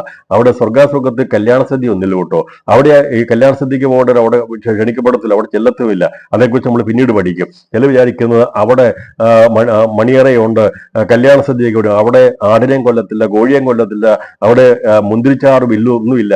എന്നാൽ ഇവിടുന്ന് എങ്ങോട്ടാ പോകുന്നുള്ളത് കൂടി നമ്മൾ മനസ്സിലാക്കും. അതേക്കുറിച്ച് ഭാവി കാലത്തെക്കുറിച്ച് നമ്മൾ ചിന്തിക്കുന്നത്, അതേക്കുറിച്ച് നമ്മൾ വരും. എന്നാൽ ലവോദിക്ക സഭയുള്ള ദൂത് പറഞ്ഞപ്പോൾ കർത്താവ് അതിന്റെ അവസാനത്തെ 2ാമത്തെ വരെയുള്ള കാര്യങ്ങൾ, അഥവാ സുവിശേഷത്തിന്റെ ദൈവം കഥകടയ്ക്കുന്ന സമയം വരെയുള്ള കാര്യങ്ങളെ കുറിച്ച് പറഞ്ഞു. നീ അന്നത്തെ കാലത്ത് ദൈവം സംസാരിക്കും. കാരണം അന്ന് എതിർക്രിസ്തുവിന്റെ പഠനത്തിനായിരിക്കും ഏറ്റവും അധികം പ്രാധാന്യതയുള്ളത്. അവരത് കേട്ടുകൊണ്ടിരിക്കും. ദൈവം പറയും, ഞാൻ വെളിയില, സാത്താൻ പഠിപ്പിക്കും, ദുരുപദേശമാ നീ ഏറ്റെടുക്കുന്ന. കർത്താവ് പറഞ്ഞല്ലോ, നിങ്ങൾ അറിയാത്ത ഒരുവൻ, അഥവാ ലോകം അവനെ അംഗീകരിക്കുന്ന ഒരവസ്ഥയിലേക്ക് വരും എന്നുള്ളത് ദൈവം ഇവിടെ ദൂത് പറയട്ടെ. കർത്താവ്, ഞാൻ നിങ്ങളുടെ ഇടയിലേക്ക് വന്നു, നിങ്ങൾ എന്നെ തള്ളിക്കളഞ്ഞു യഹൂദനോട് പറഞ്ഞു. എന്നാൽ മറ്റൊരുത്തൻ തന്റെ സ്വന്തം നാമത്തിൽ വരും, നിങ്ങൾ അവനെ കൈക്കൊള്ളുമെന്ന്. അന്ന് സ്വന്തം നാമത്തിൽ വരുന്ന എതിർക്രിസ്തുവിനെ കൈക്കൊള്ളുവാൻ, അവരുടെ ഉപദേശം കേൾക്കാൻ വേണ്ടി, എതിർക്രിസ്തുവിന്റെ ഉപദേശം കേൾക്കാൻ വേണ്ടി പലരും കാണും. അതിനകത്ത് സഭയുടെ ശേഷിപ്പിൽ വിടുന്നവരും കാണും. അവരെല്ലാവരും കൂടി ദൈവത്തെ വെളിയിലാക്കി നിർത്തുന്ന സമയത്താണ് കർത്താവ് പറയുന്നത്, ഞാൻ നിന്റെ വാതിൽക്കൽ നിന്ന് മുട്ടുന്നു, നീ എന്റെ ശബ്ദം കേട്ട് വാതിൽ തുറന്നാൽ ഞാൻ എന്നോടും കൂടെ നീ അത്താഴം കഴിക്കുന്നത്. കല്യാണ സദ്യയുടെ അവസ്ഥയെക്കുറിച്ചാണ് പറഞ്ഞിരിക്കുന്നതിനുള്ള ഭാഗ്യമായി ലഭിച്ചിരിക്കുന്നതെന്നാൽ ഇപ്പോൾ നമ്മുടെ ഹൃദയവാതികളെ തുറന്നു. ലുദിയാടെ ഹൃദയം ദൈവം തുറന്നതുപോലെ നമ്മുടെ ഹൃദയം ദൈവം തുറന്ന് ദൈവം നമ്മുടെ ഉള്ളിൽ വസിക്കുന്നതിനായി, അവന്റെ വചനം അത് വസിക്കുന്നതിനായി ഇന്ന് രാത്രി ഞാൻ ദൈവത്തിന് സ്തോത്രം ചെയ്യുക. എന്റെ പാനപാത്രവും നിറഞ്ഞു കവിയുന്നു, എന്റെ പാനപാത്രവും നിറഞ്ഞു കവിയുന്നു. ദൈവത്തിന്റെ വചനം നിറഞ്ഞു കവിഞ്ഞു കഴിയുമ്പോൾ ആത്മാവിന്റെ അന്യഭാഷ ഒഴുകുവാനിടയാത്തരും. അതേ പാനപാത്രം നിറഞ്ഞു കവിയുന്ന ആനന്ദത്തിന്റെ സന്തോഷത്തിന്റെ ദിവസങ്ങളാക്കുവാൻ ദൈവം ആഗ്രഹിക്കുക. അനേകരുടെ പാനപാത്രങ്ങൾ വറ്റിപ്പോകുമ്പോൾ ദൈവാത്മാവ് പറയുക, വചനത്തിന്റെ ഐശ്വര്യത ഹൃദയത്തിലേക്ക് വരുമ്പോൾ, പ്രത്യാശ വർദ്ധിച്ചു കഴിയുമ്പോൾ അവർ വിളിച്ചു പറയും, സങ്കീർത്തനക്കാരനെ പോലെ വിളിച്ചു പറയും, എന്റെ പാനപാത്രവും നിറഞ്ഞു കവിയുന്നു. അഥവാ അഭിഷേകത്തിന്റെ നിറവിനെയാണത് കാണിക്കുന്നത്. അതിനെയാണ് അനുഗ്രഹത്തിന്റെ കവിഞ്ഞൊഴുക്കെന്ന് പറയുന്നത്, അല്ലാതെ ഭൗതികതയുടെ ഒഴുക്കല്ല. ദൈവം പറയുന്നത് അനുഗ്രഹത്തിന്റെ കവിഞ്ഞൊഴുക്കെന്ന് പറഞ്ഞാൽ പാനപാത്രം നിറഞ്ഞ് കവിയുന്ന അനുഭവത്തിലേക്ക് പരിശുദ്ധാത്മാവിന്റെ നിറവിലൂടെ ഒരു വിശ്വാസി ജീവിക്കുന്നതിനെയാണ് അനുഗ്രഹത്തിന്റെ കവിഞ്ഞൊഴുക്കുന്നത്. അതാണ് പാനപാത്രം നിറഞ്ഞൊഴുകുന്നത്. ഇന്ന് രാവിലെ സമയം ഞാൻ ചിന്തിപ്പാൻ ഇടയാത്തിരുന്നു. നമ്മുടെ പാനപാത്രം നിറഞ്ഞ് കവിയുന്ന ഒരു അനുഭവത്തിലേക്ക് വരുന്നതിനെയാണ് അനുഗ്രഹത്തിന്റെ കവിഞ്ഞൊഴുക്ക്. അത് അനുഗ്രഹം. അതല്ലാതെ ഭൗതികമായിട്ടുള്ള ചിലതെല്ലാം വാങ്ങിക്കൂട്ടി ഇതെല്ലാം അനുഗ്രഹത്തിന്റെ കവിഞ്ഞൊഴുക്കാന്ന് പറഞ്ഞുകൊണ്ട് അനുഗ്രഹത്തിന്റെ സന്ദേശം അറിയിക്കുന്ന, അഥവാ ഭൗതിക അനുഗ്രഹത്തിന്റെ സുവിശേഷം അറിയിക്കുന്ന അനേകരുണ്ടെങ്കിൽ ഇന്ന് രാത്രി കേട്ടുകൊള്ളുക. അതല്ല യഥാർത്ഥമായ അനുഗ്രഹം. എന്റെ പാനപാത്രം നിറഞ്ഞു കവിയുന്ന, എന്റെ ഹൃദയം നിറഞ്ഞു കവിയുന്ന അഭിഷേകത്തിന്റെ നിറവിൽ, അഭിഷേകത്തിന്റെ തികവിൽ ഞാൻ എവിടെയായിരുന്നാൽ, ഏത് സ്ഥിതിയിലായിരുന്നാലും, രോഗിയാണെങ്കിലും നിരാശനാണെങ്കിലും ആണെങ്കിലും അതെ ഏത് ബാധ്യതയുള്ളവനാണെങ്കിലും ഇന്ന് രാത്രി ദൈവാത്മ പറയുകയാണ്, നിന്റെ പാനപാത്രം നിറഞ്ഞു കവിയുന്ന അനുഭവത്തിലേക്ക് ദൈവം നമ്മളെ കൊണ്ടിരുന്നത് അവന്റെ വചനം ഐശ്വര്യമായി നമ്മൾ വ്യാപരിക്കുമ്പോഴാണ്. ആ വചനത്തിന്റെ തികവിൽ പ്രത്യാശ ഉണ്ടാകുമ്പോൾ നിറഞ്ഞു കവിയുന്ന, വായിലൂടെ അന്യഭാഷ പറയുന്ന, ദൈവത്തിന് സ്തോത്രം ചെയ്യുന്ന, ആരാധിക്കുന്ന ഒരു കൂട്ടം ജനത്തെ ദൈവയുടെ ഉയർത്തനായ സ്തോത്രം. അവർ വേദനയിലും സ്തോത്രം പറയും, അവർ ഇല്ലായ്മയിലും സ്തോത്രം പറയും. അവിടെ പാനപാത്രം നിറഞ്ഞു കവിയുന്ന ഭൗതികതയുടെ സുഖസുഭിക്ഷത കൊണ്ടല്ല അവർ ദൈവത്തെ ആരാധിക്കുന്നത്, ഉള്ളിൽ ആ പ്രത്യാശ പെരുകുന്നത് കൊണ്ടാണ്. എൻ്റെ പാനപാത്രവും നിറഞ്ഞ് കവിയുന്നു. അപ്പൊ അതുകൊണ്ട് ഈ ദിവസങ്ങളിൽ നമുക്കൊരു നിറഞ്ഞ് ഒഴുകുന്ന അനുഭവത്തിലേക്ക് വരണം. ഇതിനെയാണ് അനുഗ്രഹം എന്ന് പറയുന്നത്. അത് പ്രാപിച്ചെടുക്കാൻ വേണ്ടിയാ നാം ദിവസങ്ങളിൽ മുട്ടിപ്പായി ദൈവത്തിൽ നിന്ന് പ്രാർത്ഥിക്കുന്നത്. കർത്താവേ, ദിവസങ്ങളിൽ എൻ്റെ ദാരിദ്ര്യം മാറ്റണമേ, നിന്റെ അഭിഷേകത്തിന് ശക്തി എന്നിലൂടെ പുതുക്കണമേ, എൻ്റെ വചനത്തിന് സമ്പന്നത എന്നമേ തരണമേ. ഇന്ന് രാത്രി എത്ര പേർക്ക് ദൈവത്തിൽ പ്രാർത്ഥിക്കാൻ കഴിയും, മനസ്സുരുകി പ്രാർത്ഥിക്കാൻ കഴിയും? കർത്താവേ, എന്നെ ഒന്ന് ആത്മീയ സമ്പന്നതയിലേക്ക് നയിക്കുവാൻ, എൻ്റെ പാനപാത്രം നിറഞ്ഞ് കവിയുന്ന അനുഭവത്തിലേക്ക്, ആത്മാവിന്റെ ഒരു വലിയ അനുഗ്രഹത്തിലേക്ക്, വളർച്ചയിലേക്ക് എന്നെ ഒന്ന് ഒരുക്കിയെടുക്കണമേ. ദിവസങ്ങളിൽ സൂക്ഷിച്ചു പോകാനല്ല, വറ്റി വരണ്ടു പോകുവാനല്ല, നമ്മുടെ ജീവിതത്തിന് സന്തോഷം, രക്ഷയുടെ സന്തോഷം ഇല്ലാതായി തീരുന്ന അനുഭവമല്ല. രക്ഷയുടെ സന്തോഷത്തിൽ നാം ആനന്ദ നൃത്തം ചെയ്യുന്നവരായിരിക്കണം ദൈവമക്കൾ. ഇന്ന് രാത്രി എത്ര ദൂരേറ്റെടുക്കുമെന്ന് ഞാൻ ആത്മാവിൽ ചോദിക്കുകയാണ്.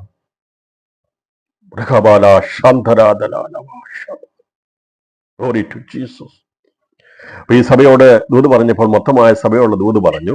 അപ്പോൾ ദൈവം ഞാൻ എൻ്റെ സഭയെ പണിയുമെന്ന് പറഞ്ഞ ദൈവത്തിന്റെ സഭ, അത് സ്ഥാപിതമായ എഫേസസ് സഭ മുതൽ ലവോദിക്ക സഭയെക്കുറിച്ച് ദൈവം പറഞ്ഞിരിക്കുന്നത്, അത് കർത്താവിന്റെ സഭ മർക്കോസിന്റെ മാളിക മുറിയിൽ ആരംഭമിട്ട സമയം മുതൽ അത് ദൈവത്തിന്റെ സഭ അവസാനമായി കല്യാണ സിദ്ധിക്ക് വേണ്ടി ക്ഷണിക്കപ്പെടുന്നവർ കൂടി ഉൾപ്പെടുന്ന കൈവിളക്കേന്തി 5 കന്യകമാരെ കൂടി തിരഞ്ഞെടുക്കുന്നതിനുള്ള ബന്ധത്തിൽ അത് നടന്നു കഴിയുമ്പോൾ സുവിശേഷത്തിന്റെ കർട്ടൻ ദൈവം അടയ്ക്കും, അഥവാ കഥ കടയ്ക്കും. ആരാണോ സുവിശേഷത്തിന്റെ വാതിൽ തുറന്നവൻ അവന് തന്നെയാണ് അടയ്ക്കുന്നത്. എന്നാ തുറന്നെന്നോ എന്നാ അടച്ചെന്നോ പലർക്കും അറിയത്തില്ല.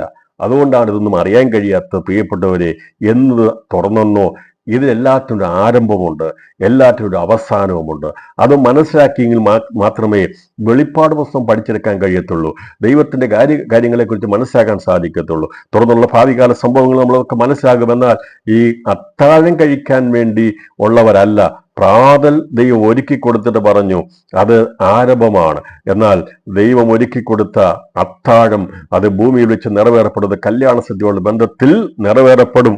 അന്ന് ദൈവം അതിനുള്ള സാഹചര്യം ഒരുക്കും. എന്നാൽ അതിനു മുമ്പായി തന്റെ സഭയെ ഉള്ളവരെ ചേർക്കപ്പെടും എന്നുള്ളതാണ് പ്രതിഫലമായിട്ട് ദൈവം പറഞ്ഞിരിക്കുന്നത്. പ്രതിഫലം എന്താണെന്നുള്ള നോക്കുമ്പോൾ അത് ഏറ്റവും ശ്രേഷ്ഠകരമായ കാര്യമാണ്.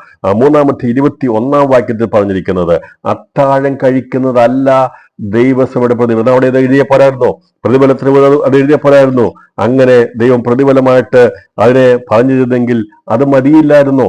അതിനാണ് വിലയുണ്ടായിരുന്നെങ്കിൽ ദൈവം വാതിൽക്കൽ നിന്ന് മുട്ടിയിട്ട് ഞാൻ നീ എന്നോട് കൂടി അത്താഴം കഴിക്കുമെന്ന് പ്രാധാന്യം ഉണ്ടായിരുന്നെങ്കിൽ ഈ 3-ാമത്തെ 21-ാം വാക്യം എഴുതണ്ടായിരുന്നു. എന്നാൽ ഇത് എഴുതിയിരിക്കുന്നതിന്റെ മർമ്മം മനസ്സിലാകണം. ഇവിടെ രേഖപ്പെടുത്തിയിരിക്കുന്നത് ജയിക്കുന്നവന് ഞാൻ എന്നോട് കൂടെ എൻ്റെ സിംഹാസനത്തിൽ ഇരിപ്പാൻ വരം നൽകും. ഞാനും ജയിച്ച് എൻ്റെ പിതാവിനോട് കൂടെ അവന്റെ സിംഹാസനത്തിൽ ഇരുന്നത് പോലെ തന്നെ.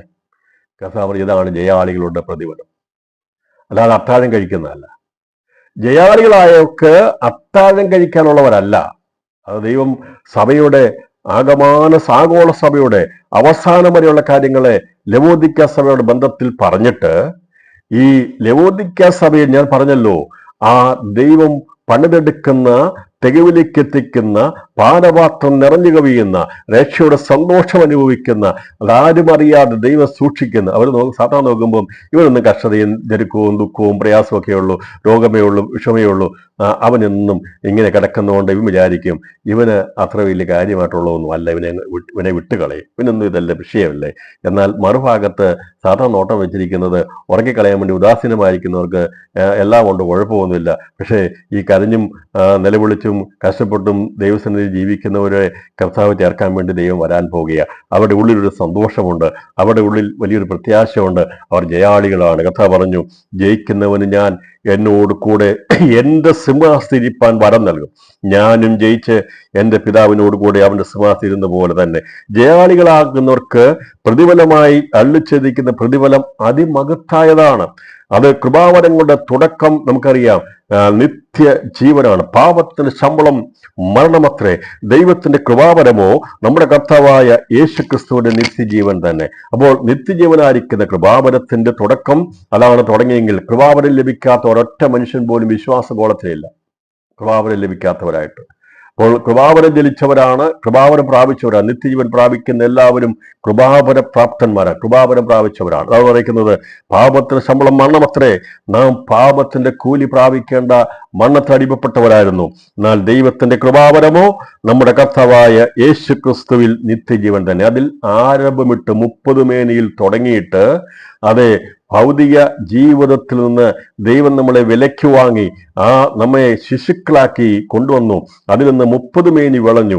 അതിൽ നിന്ന് നാം മുമ്പോട്ട് പോകുന്ന 60ലേക്ക് ചെല്ലുമ്പോൾ നമ്മുടെ ജീവിതത്തിൽ സ്വർഗത്തിലെ നഗരത്തോടുള്ള ബന്ധത്തിൽ നമുക്ക് ഭാഗ്യം ലഭിക്കാനിടയാത്തരും. 30 മേനിയിലാണെങ്കിൽ നമുക്ക് പൊതുവാന ഭൂമിയിൽ ഭൗമികമായിരിക്കുന്ന പൊതുവാന ഭൂമിയിൽ അവിടെ നിത്യജീവന യോഗ്യരായിട്ട് വാഴുവാൻ കഴിയുന്ന കൃപാവരമാണ് നമുക്ക് ലഭിക്കുന്നത്.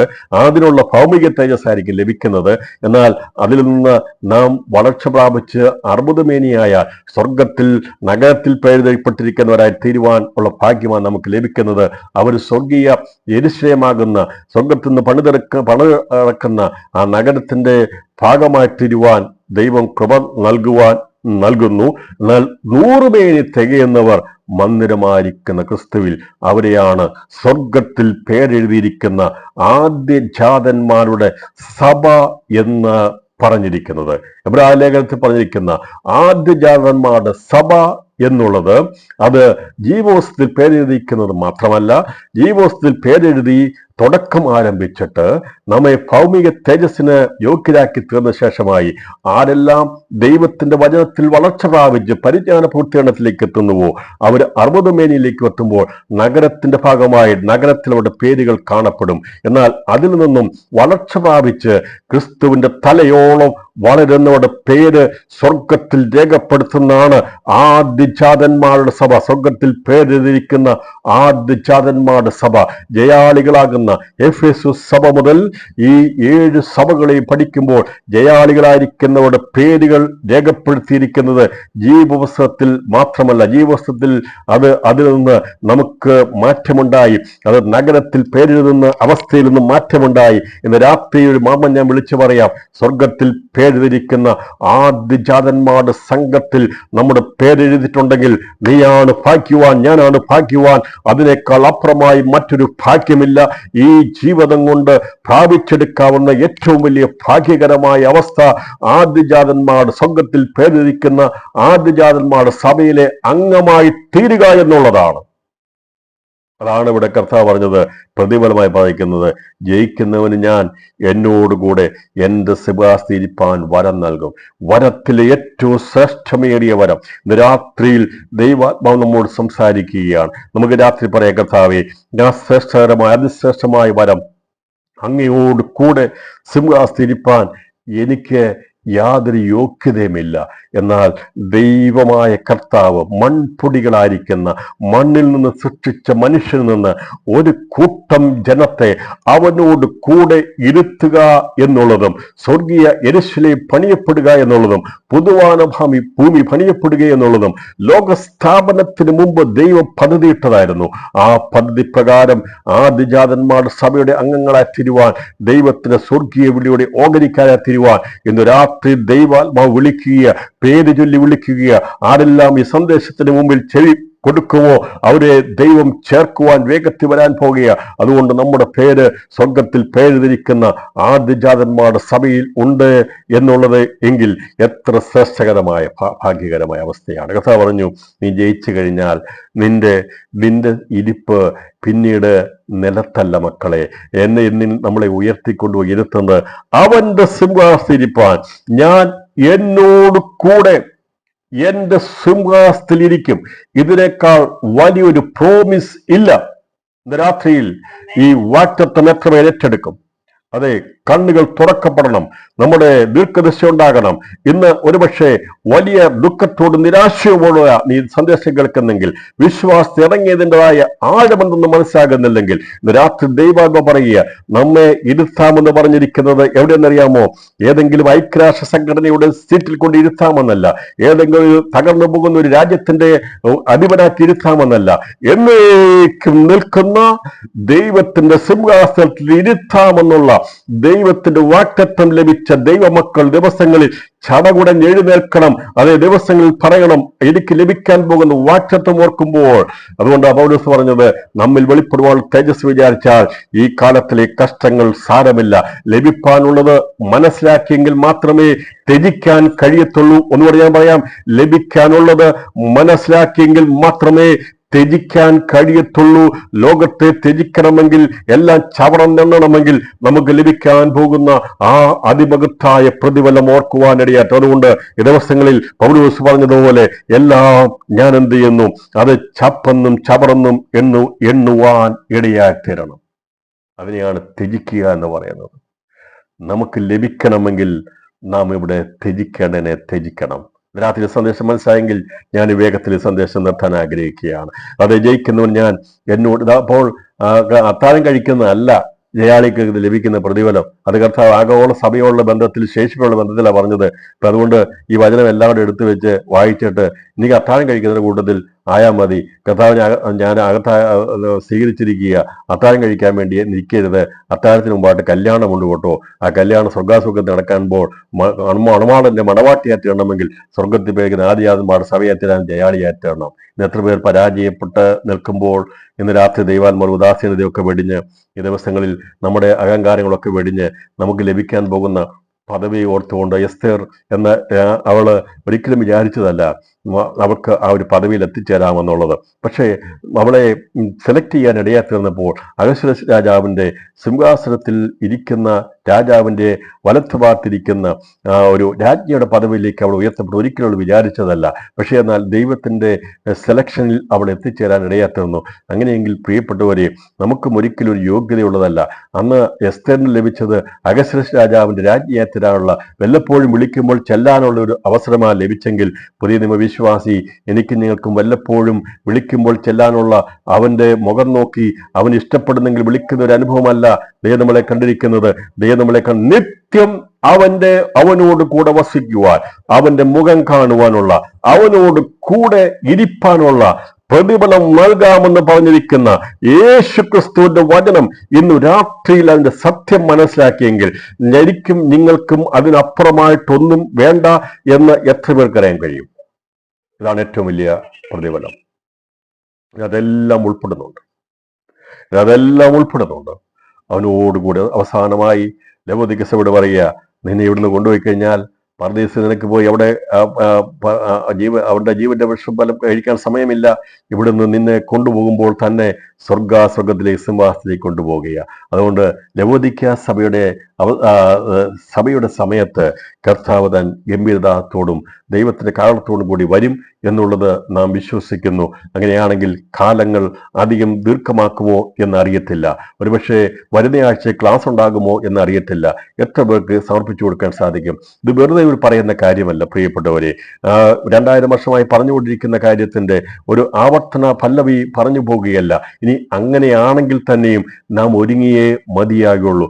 ഞാൻ ഈ കാലഘട്ടത്തിൽ ജീവിച്ചിട്ട് എൻ്റെ കർത്താവ് വന്നില്ലെങ്കിലും ഞാൻ ഒരുങ്ങി മരിച്ചു കഴിഞ്ഞാൽ അവന്റെ മണവാട്ടിയെ തീരുവാൻ ഇടയാത്തീരും. അതുകൊണ്ട് വരാൻ വേണ്ടി കാത്തിരുന്ന ആ സമയത്തിന് വേണ്ടി ഏതെങ്കിലും ഒരു വിഷയം ഉണ്ടാകുമ്പോൾ മാത്രമുള്ളവരായി തീരാതെ സ്ഥിരതയോടെ മുന്നോട്ട് പോയി അവന്റെ മണവാട്ടിയായി ജീവിപ്പാൻ കർത്താവ് നമ്മെ സഹായിക്കട്ടെ. അപ്പോൾ ഈ ഒരു വരം നമുക്ക് തന്നിരിക്കുന്നു. എൻ്റെ പിതാവിനോട് അവന് സിംഹാസനിരിക്കുമെന്ന് ദൈവം തന്നിരിക്കുന്നത് വളരെ വലിയ ശ്രേഷ്ഠകരമായ ഒരു പദവിയാണ്.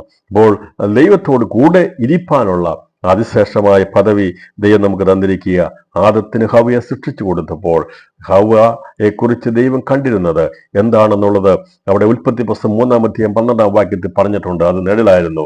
അതിന് മനുഷ്യൻ എന്നോട് കൂടി ഇരിപ്പാൻ നീ തന്നിട്ടുള്ള സ്ത്രീ വൃക്ഷഫലം തന്നു, ഞാൻ തിന്നുകയും ചെയ്തു എന്ന് പറഞ്ഞു. അവനോടുകൂടി ഇരിപ്പാൻ, അതായത് അവനോടുകൂടി ഇരിപ്പാൻ ഉള്ള യോഗ്യതയുള്ള ഒരു സൃഷ്ടി അന്ന് ലോകത്തിലില്ലായിരുന്നു.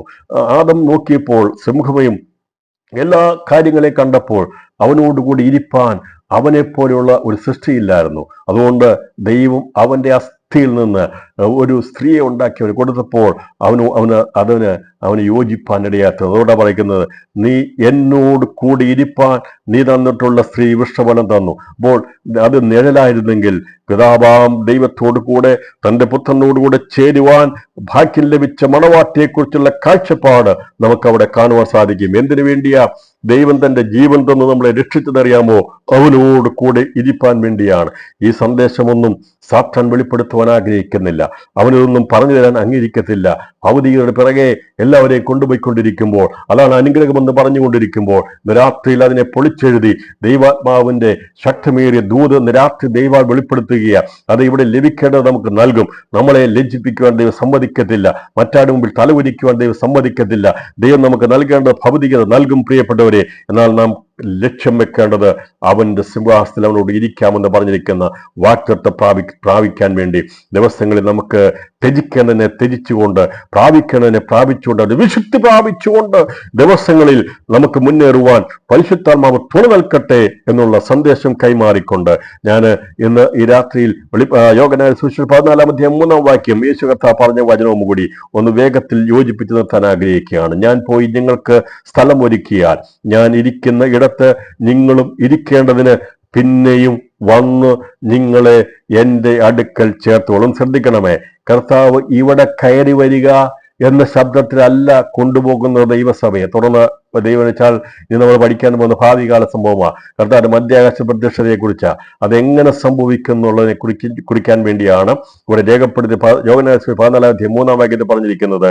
അത് ഞാൻ പോയി നിങ്ങൾക്ക് സ്ഥലം ഒരുക്കിയാൽ ഞാൻ ഇരിക്കുന്ന ഇടത്ത് നിങ്ങളും ഇരിക്കേണ്ടതിന് പിന്നെയും വന്ന് നിങ്ങളെ എൻ്റെ അടുക്കൽ ചേർത്തുകൊള്ളും. ഇതിന്റെ അർത്ഥം എൻ്റെ പിതാവിന്റെ ഭവനത്തിൽ അനേക വാസസ്ഥലങ്ങളുണ്ടെന്ന് പറഞ്ഞുകൊണ്ട് അതിവിശുദ്ധ സ്ഥലത്തേക്ക് ചില കാഴ്ചപ്പാട് അദ്ദേഹം പറഞ്ഞിരിക്കുന്നത്. ഞാൻ ഇരിക്കുന്നിടത്ത് നിങ്ങളും ഇരിക്കണം, ഞാൻ സ്ഥലം ഒരുക്കാൻ പോകുന്നു. അവിടെ അതിവിശുദ്ധ സ്ഥലത്തേക്ക് പ്രവേശിക്കേണ്ട കല്ലുകളുടെ എണ്ണം തികഞ്ഞു കഴിഞ്ഞാൽ കർത്താവ് വന്ന് തന്റെ സഭയെ ചേർത്തുകൊള്ളും. അല്ലാതെ ഇവിടെ കയറി വരിക എന്ന ശബ്ദത്തിൽ അല്ല ദൈവസഭ കയറിപ്പോകുന്നത്. കർത്താവ് പറഞ്ഞു, ഞാൻ വന്ന് നിങ്ങളെ എൻ്റെ അടുക്കൽ ചേർത്തുകൊള്ളും എന്നാണ്. അപ്പൊ അങ്ങനെയാണെങ്കിൽ ഞാൻ ഇരിക്കുന്നിടത്ത് നിങ്ങളും ഇരിക്കേണ്ടതിന് കർത്താവ് നമ്മെ വന്ന് ചേർത്ത് കൊണ്ടുപോകുവാൻ വേണ്ടി യേശു കർത്താവ് മധ്യാകാശത്ത് വരും. അതിനെയാണ് മധ്യാകാശ പ്രത്യക്ഷത എന്ന് പറഞ്ഞിരിക്കുന്നത്. അപ്പോൾ സ്വർഗാസ്വർഗത്തിലേക്ക് എടുക്കപ്പെടുവാനുള്ള ഏക പ്രത്യാശയിലായിരിക്കണം ഈ ദിവസങ്ങളിൽ നാം ജീവിക്കേണ്ടത്. കർത്താവിന്റെ മധ്യാകാശ വരവ് എന്ന് സംഭവിച്ചാലും നമ്മൾ രൂപാന്തരം പ്രാപിക്കുവാൻ ഒരുക്കത്തോടെ ദിവസങ്ങളിൽ ത്യജിച്ചുകൊണ്ട് പ്രാപിക്കേണ്ട വിശുദ്ധിയെ പ്രാപിച്ചുകൊണ്ട് വിശുദ്ധിയെ തികച്ചുകൊണ്ട് ദൈവഭക്തി ദൈവഭയത്തിൽ വിശുദ്ധിയെ തികച്ചവന്റെ വരവിന് വേണ്ടി കാത്തിരിക്കുവാൻ ഇന്ന് രാത്രി ദൂത് അറിയിക്കുകയാണ്. അത് പറഞ്ഞുകൊണ്ടാണ് സഭയുടെ ദൂത് അവസാനം പറഞ്ഞിരിക്കുന്നത്. എഫെസസ് സഭയോട് പറഞ്ഞു, നിനക്ക് ജയാളിയായാൽ നിനക്ക് പരദീസയിലെ ജീവവർഷം തിന്നാൻ ലഭിക്കുമെന്ന്. അന്ന് മുതൽ തുടങ്ങിയ ശേഷമായി ഓരോ സഭകളോട് ദൂത് പറഞ്ഞ ശേഷമായി അവസാനം പറഞ്ഞു, ഞാൻ ഇരിക്കുന്നിടത്ത് നിങ്ങളും ഇരിക്കേണ്ടതിന്, അഥവാ എൻ്റെ സിംഹാസനത്തിൽ ഇരിക്കാനുള്ളവരെ ചേർക്കേണ്ട സമയം ലബോദിക്ക സഭയുടെ സമയമാണ്. ഉദാസീനതയുടെ സമയത്താണ് ദൈവം ജയാളികളെ ചേർക്കാൻ വരുന്നത്. അതുകൊണ്ട് രാത്രി പറ, ഉറങ്ങുന്നവർ ഉറങ്ങിക്കൊള്ളട്ടെ, അഹങ്കരിക്കട്ടെ, അവരെന്തും ചെയ്തുകൊള്ളട്ടെ. പക്ഷേ എനിക്കൊരു ലക്ഷ്യമുണ്ട്, എൻ്റെ കുടുംബത്തിനൊരു ലക്ഷ്യമുണ്ട്, എൻ്റെ സഭയ്ക്കൊരു ലക്ഷ്യമുണ്ട്. എൻ്റെ കർത്താവിന്റെ വരവെങ്കിൽ മധ്യാകാശ വരവെങ്കിൽ എനിക്ക് എടുക്കപ്പെടണം.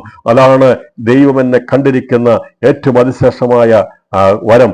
അത് പ്രാപിച്ചെടുക്കാൻ വേണ്ടി, ഈ അതിശ്രേഷ്ഠമായിരിക്കുന്ന വരം പ്രാപിക്കാൻ വേണ്ടി നമുക്കിന്ന് രാത്രിയിൽ ഏൽപ്പിച്ചു കൊടുക്കാം. സമാപന വാക്കുകളായി കർത്താവ് പറഞ്ഞിരിക്കുന്ന സഭകളോട് ദൂത് പറയുന്നത് ഒരുപോലെ തന്നെയാണ്. 3-22 ആത്മാവ് സഭകളോട് പറയുന്നത് എന്തെന്ന് ചെവിയുള്ളവൻ കേൾക്കട്ടെ. 7 സഭകളോടും ഒരേ വാക്കുകൾ പറഞ്ഞാണ് ദൂത് അവസാനിപ്പിച്ചിരിക്കുന്നത്.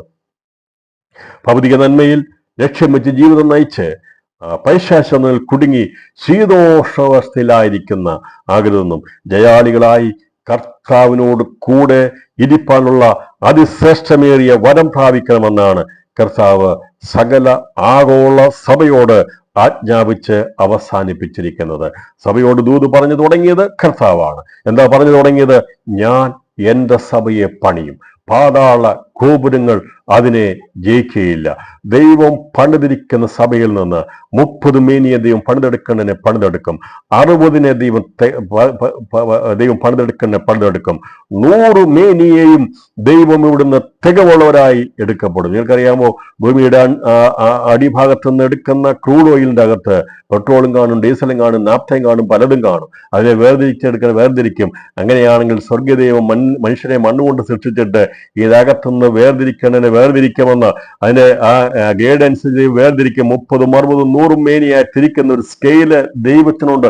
അവൻ വേർതിരിച്ചെടുക്കുമ്പോൾ അതിൻ്റെ അകത്ത് ഏറ്റവും ശ്രേഷ്ഠമേറിയ ഉന്നതമേറിയ പദവി പ്രാപിപ്പാൻ ശിശുക്കളായ, അറിവില്ലാത്തവരായ, ബലഹീനരായിരിക്കുന്ന, അശക്തരായിരിക്കുന്ന, ഒന്നും പേരും പ്രശസ്തിയും പറയാനില്ലാത്ത താഴ്മയുള്ളവരെ ദൈവ ദിവസങ്ങളിൽ തേടിക്കൊണ്ടിരിക്കുക.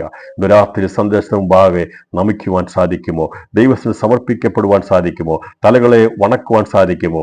കർത്താവെ, എന്നെ അതിലേക്ക് ഒരംഗമാക്കി തീർക്കണമേ. അതെ കർത്താവ്, ആരും എന്നെ അറിഞ്ഞില്ലെങ്കിലും, എനിക്കൊരു പ്രശസ്തി ഇല്ലെങ്കിലും, ഇവിടെ എന്നെ ആരും ഒരിടത്തും ഇരുത്തിയില്ലെങ്കിലും സാരമില്ല. ദൈവം നമുക്ക് വേണ്ടി ഒരുക്കിയിരിക്കുന്ന അവന്റെ സിംഹാസനത്തെ ലക്ഷ്യം വെച്ചുകൊണ്ട് ജയാളിയായി നിൽക്കുവാൻ സാത്താൻ തന്ത്രങ്ങളെ ഈ ദിവസങ്ങളിൽ അതിജീവിച്ചുകൊണ്ട് നമുക്ക് ഈ ദിവസങ്ങളിൽ ശീതോഷ്ണാവസ്ഥയിലല്ല, നാം യഥാർത്ഥമായി ചൂട് പിടിക്കപ്പെട്ടവരായി ആത്മാവിന്റെ വചനത്തിന്റെ ശക്തിയാൽ ദിവസങ്ങളിൽ പ്രയാണം ചെയ്യുവാൻ ദൈവാത്മാവ് നമ്മെ സഹായിക്കട്ടെ. അതിശ്രേഷ്ഠമേറിയ വരം ലഭിപ്പാൻ വേണ്ടി, സ്വർഗത്തിൽ പേരിരിക്കുന്ന ആദിജാതന്മാർ സഭയിൽ അംഗമായി തീരാൻ വേണ്ടി ദൈവം ഒരുക്കിയിരിക്കുന്ന ഈ സന്ദർഭത്തെ നഷ്ടമാക്കി കളയരുതെന്ന് ദൂത് പറഞ്ഞുകൊണ്ട് ഞാൻ 7 സഭകളുള്ള ദൂതിനെ ഇന്ന് രാത്രി വിരാമം കുറിക്കുകയാണ്.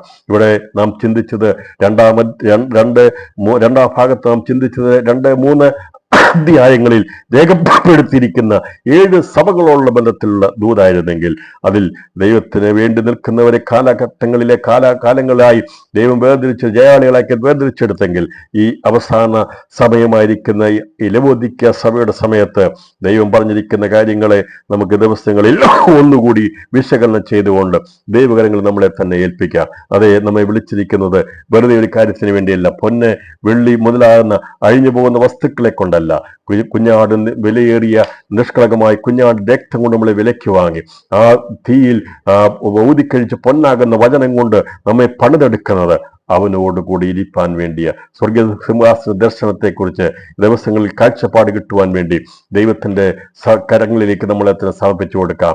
അല്പസമയം എല്ലാ പ്രിയപ്പെട്ടവരും ദൈവസന്നിധിയിൽ സമർപ്പിച്ചു കൊടുത്താട്ടെ. നാം എന്തിനു വേണ്ടിയാ ഇറങ്ങിത്തിരിച്ചത്?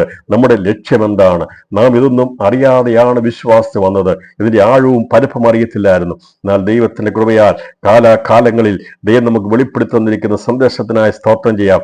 ജയാളിയായി തിരുവാൻ ദൈവത്തിന്റെ പാതവിടെ വീണ് കിടക്കാം. അതേ ദിവസത്തിൽ നാം ജയാളികളാകും നമ്മുടെ കായിക ബലം കൊണ്ടല്ല, നമ്മുടെ സമ്പത്ത് കൊണ്ടല്ല, നമ്മുടെ കഴിവ് കൊണ്ടല്ല. എല്ലാ ദിവസവും വിട്ടുപിരിയാതെ ദൈവത്തോടു കൂടെ ചേർന്ന് ജയാളിയായി തീരുവാൻ വേണ്ടി ദുഃഖത്തിലോ സുഖത്തിലോ നഷ്ടത്തിലോ ലാഭത്തിലോ രോഗത്തിലോ എന്ത് സമയത്തും വിട്ടുപിരിയാതെ ക്രിസ്തുവിനോട് ചേർന്ന് ജയാളിയായി തീരണമെന്നുള്ള പരിശുദ്ധാത്മാവിന്റെ സന്ദേശം കൈമാറിക്കൊണ്ട് ഇന്ന് ജയിച്ചു കഴിഞ്ഞാൽ അവനോടുകൂടെ സിംഹാസനത്തിൽ ഇരിക്കാനുള്ള വരം ദൈവം നൽകിയിരിക്കുന്നു. അത് പ്രാപിച്ചെടുക്കണമെന്നുള്ള ദൂത് കൈമാറിക്കൊണ്ട് ആഗമാന ദൈവസഭയുള്ള ബന്ധത്തിൽ ദൈവവള്ളി ചെയ്ത ദൂത്, ഇപ്പോഴുള്ളത് 7 സഭകളുള്ള ദൂത് ഇന്ന് രാത്രി ഞാൻ അതിന് വിരാമപ്പെടുന്നു. ദൈവം വെച്ചാൽ വരുവാനുള്ളതിനെ കുറിച്ച്, ഭാവികാല സംഭവത്തെക്കുറിച്ച്, അതിലേറ്റവും പ്രധാനമായിട്ടുള്ളത് ഇനി സംഭവിക്കാനുള്ളത് കർത്താവിന്റെ മധ്യാകാശ പ്രത്യക്ഷതയാണ്. അതെവിടെ? വെളിപ്പാട് പുസ്തകം രേഖപ്പെടുത്തിയിരിക്കുന്നു. ഭാവികാല സംഭവങ്ങളെ കുറിച്ച് രേഖപ്പെടുത്തിയിരിക്കുന്നത് എവിടെയാണ്, എങ്ങനെയാണെന്നുള്ളത് നേരെ വെച്ചാൽ വരുന്നയാഴ്ച നമുക്ക് ചിന്തിക്കാൻ. കഥ വരാൻ താമസിച്ചാൽ ഇന്ന് രാത്രിയിൽ കരങ്ങളെ ദൈവത്തിൽ ഉയർത്തി പറയാൻ, കർത്താവേ, ഞങ്ങൾ ഇതിനൊന്നും യോഗ്യതയുള്ളവരല്ല, എന്നാൽ അങ്ങയുടെ പുത്രനിലൂടെ അവിടുത്തെ രക്തത്താൽ ഞങ്ങൾ വിലയ്ക്ക് വാങ്ങി. ഞങ്ങളെ കർത്താവേ, വംശങ്ങളെന്നും ഭാഷകളെന്നും ഗോത്രങ്ങളെന്നും ജാതികളെന്നും വിലയ്ക്ക് വാങ്ങിയത് ജയാളികളെ തീരുവാൻ വേണ്ടിയാണ്. അതിനുവേണ്ടി ദൈവാത്മാവ് നമ്മൾ വ്യാപരിക്കുന്നല്ലോ. ആ പരിശുദ്ധാത്മാവിനെ തികവിലേക്ക് നയിക്കുമ്പോൾ അവന്റെ ശബ്ദത്തിന് ഈ ദിവസങ്ങളിൽ കാതുകളെ കൂർപ്പിച്ചു കൊടുത്തുകൊണ്ട് ആ ശബ്ദത്തിനനുസരിച്ച് മുന്നേറുവാൻ ദൈവമായ കർത്താവ് നമ്മെ സഹായിക്കട്ടെ. അവന്റെ കാൽപ്പാടുകളെ പിന്തുടർന്ന് അവൻ പോയ സ്ഥലത്തേക്ക് പോകുവാൻ നമുക്കും കർത്താവ് കൃപ നൽകട്ടെ എന്ന് ആഗോള ദൈവസഭയുള്ള ബന്ധത്തിലുള്ള ദൂതുകളുള്ള ബന്ധത്തിൽ വിരാമമായി ഞാൻ പ്രസ്താവിച്ചുകൊണ്ട് ഈ രണ്ടാം ഭാഗത്തിന്റെ പഠനത്തെ വിരാമമിടുന്നു. ദൈവമായ കർത്താവ് നമ്മെ സഹായിക്കട്ടെ. തുടർന്നുള്ളത് വളരെ ബൃഹത്തായ ഒരു പഠനമാണ്. അത് ദൈവത്തിന്റെ കൃപയാൽ നമ്മളതിനെ സബ്ജക്റ്റ് വൈസ് ആയിട്ട്, നമ്മൾ ചാപ്റ്റർ വൈസ് ആയിട്ടല്ല പഠിക്കുന്നത്, സബ്ജക്റ്റ് വൈസ് ആയിട്ട് പഠിക്കും. ദൈവം എന്ന് വെച്ചാൽ ദൈവം നമുക്ക് കൃപ നൽകും. ഇതുവരെയും നമുക്ക് കൃപ തന്ന കർത്താവ് നമ്മളെ സഹായിക്കട്ടെ. നിങ്ങളും തുടർന്ന് പ്രാർത്ഥിക്കുകയും സഹകരിക്കുകയും പങ്കെടുക്കുകയും ചെയ്യണമെന്ന് വിനീതമായി അപേക്ഷിച്ചുകൊണ്ട് ഞാൻ വാക്കിന് വിരാമം കുറിക്കുന്നു. ദൈവമായ കർത്താവ് നമ്മെ ഏവരെയും ധാരാളമായി അനുഗ്രഹിക്കുമാറാകട്ടെ. Thank you.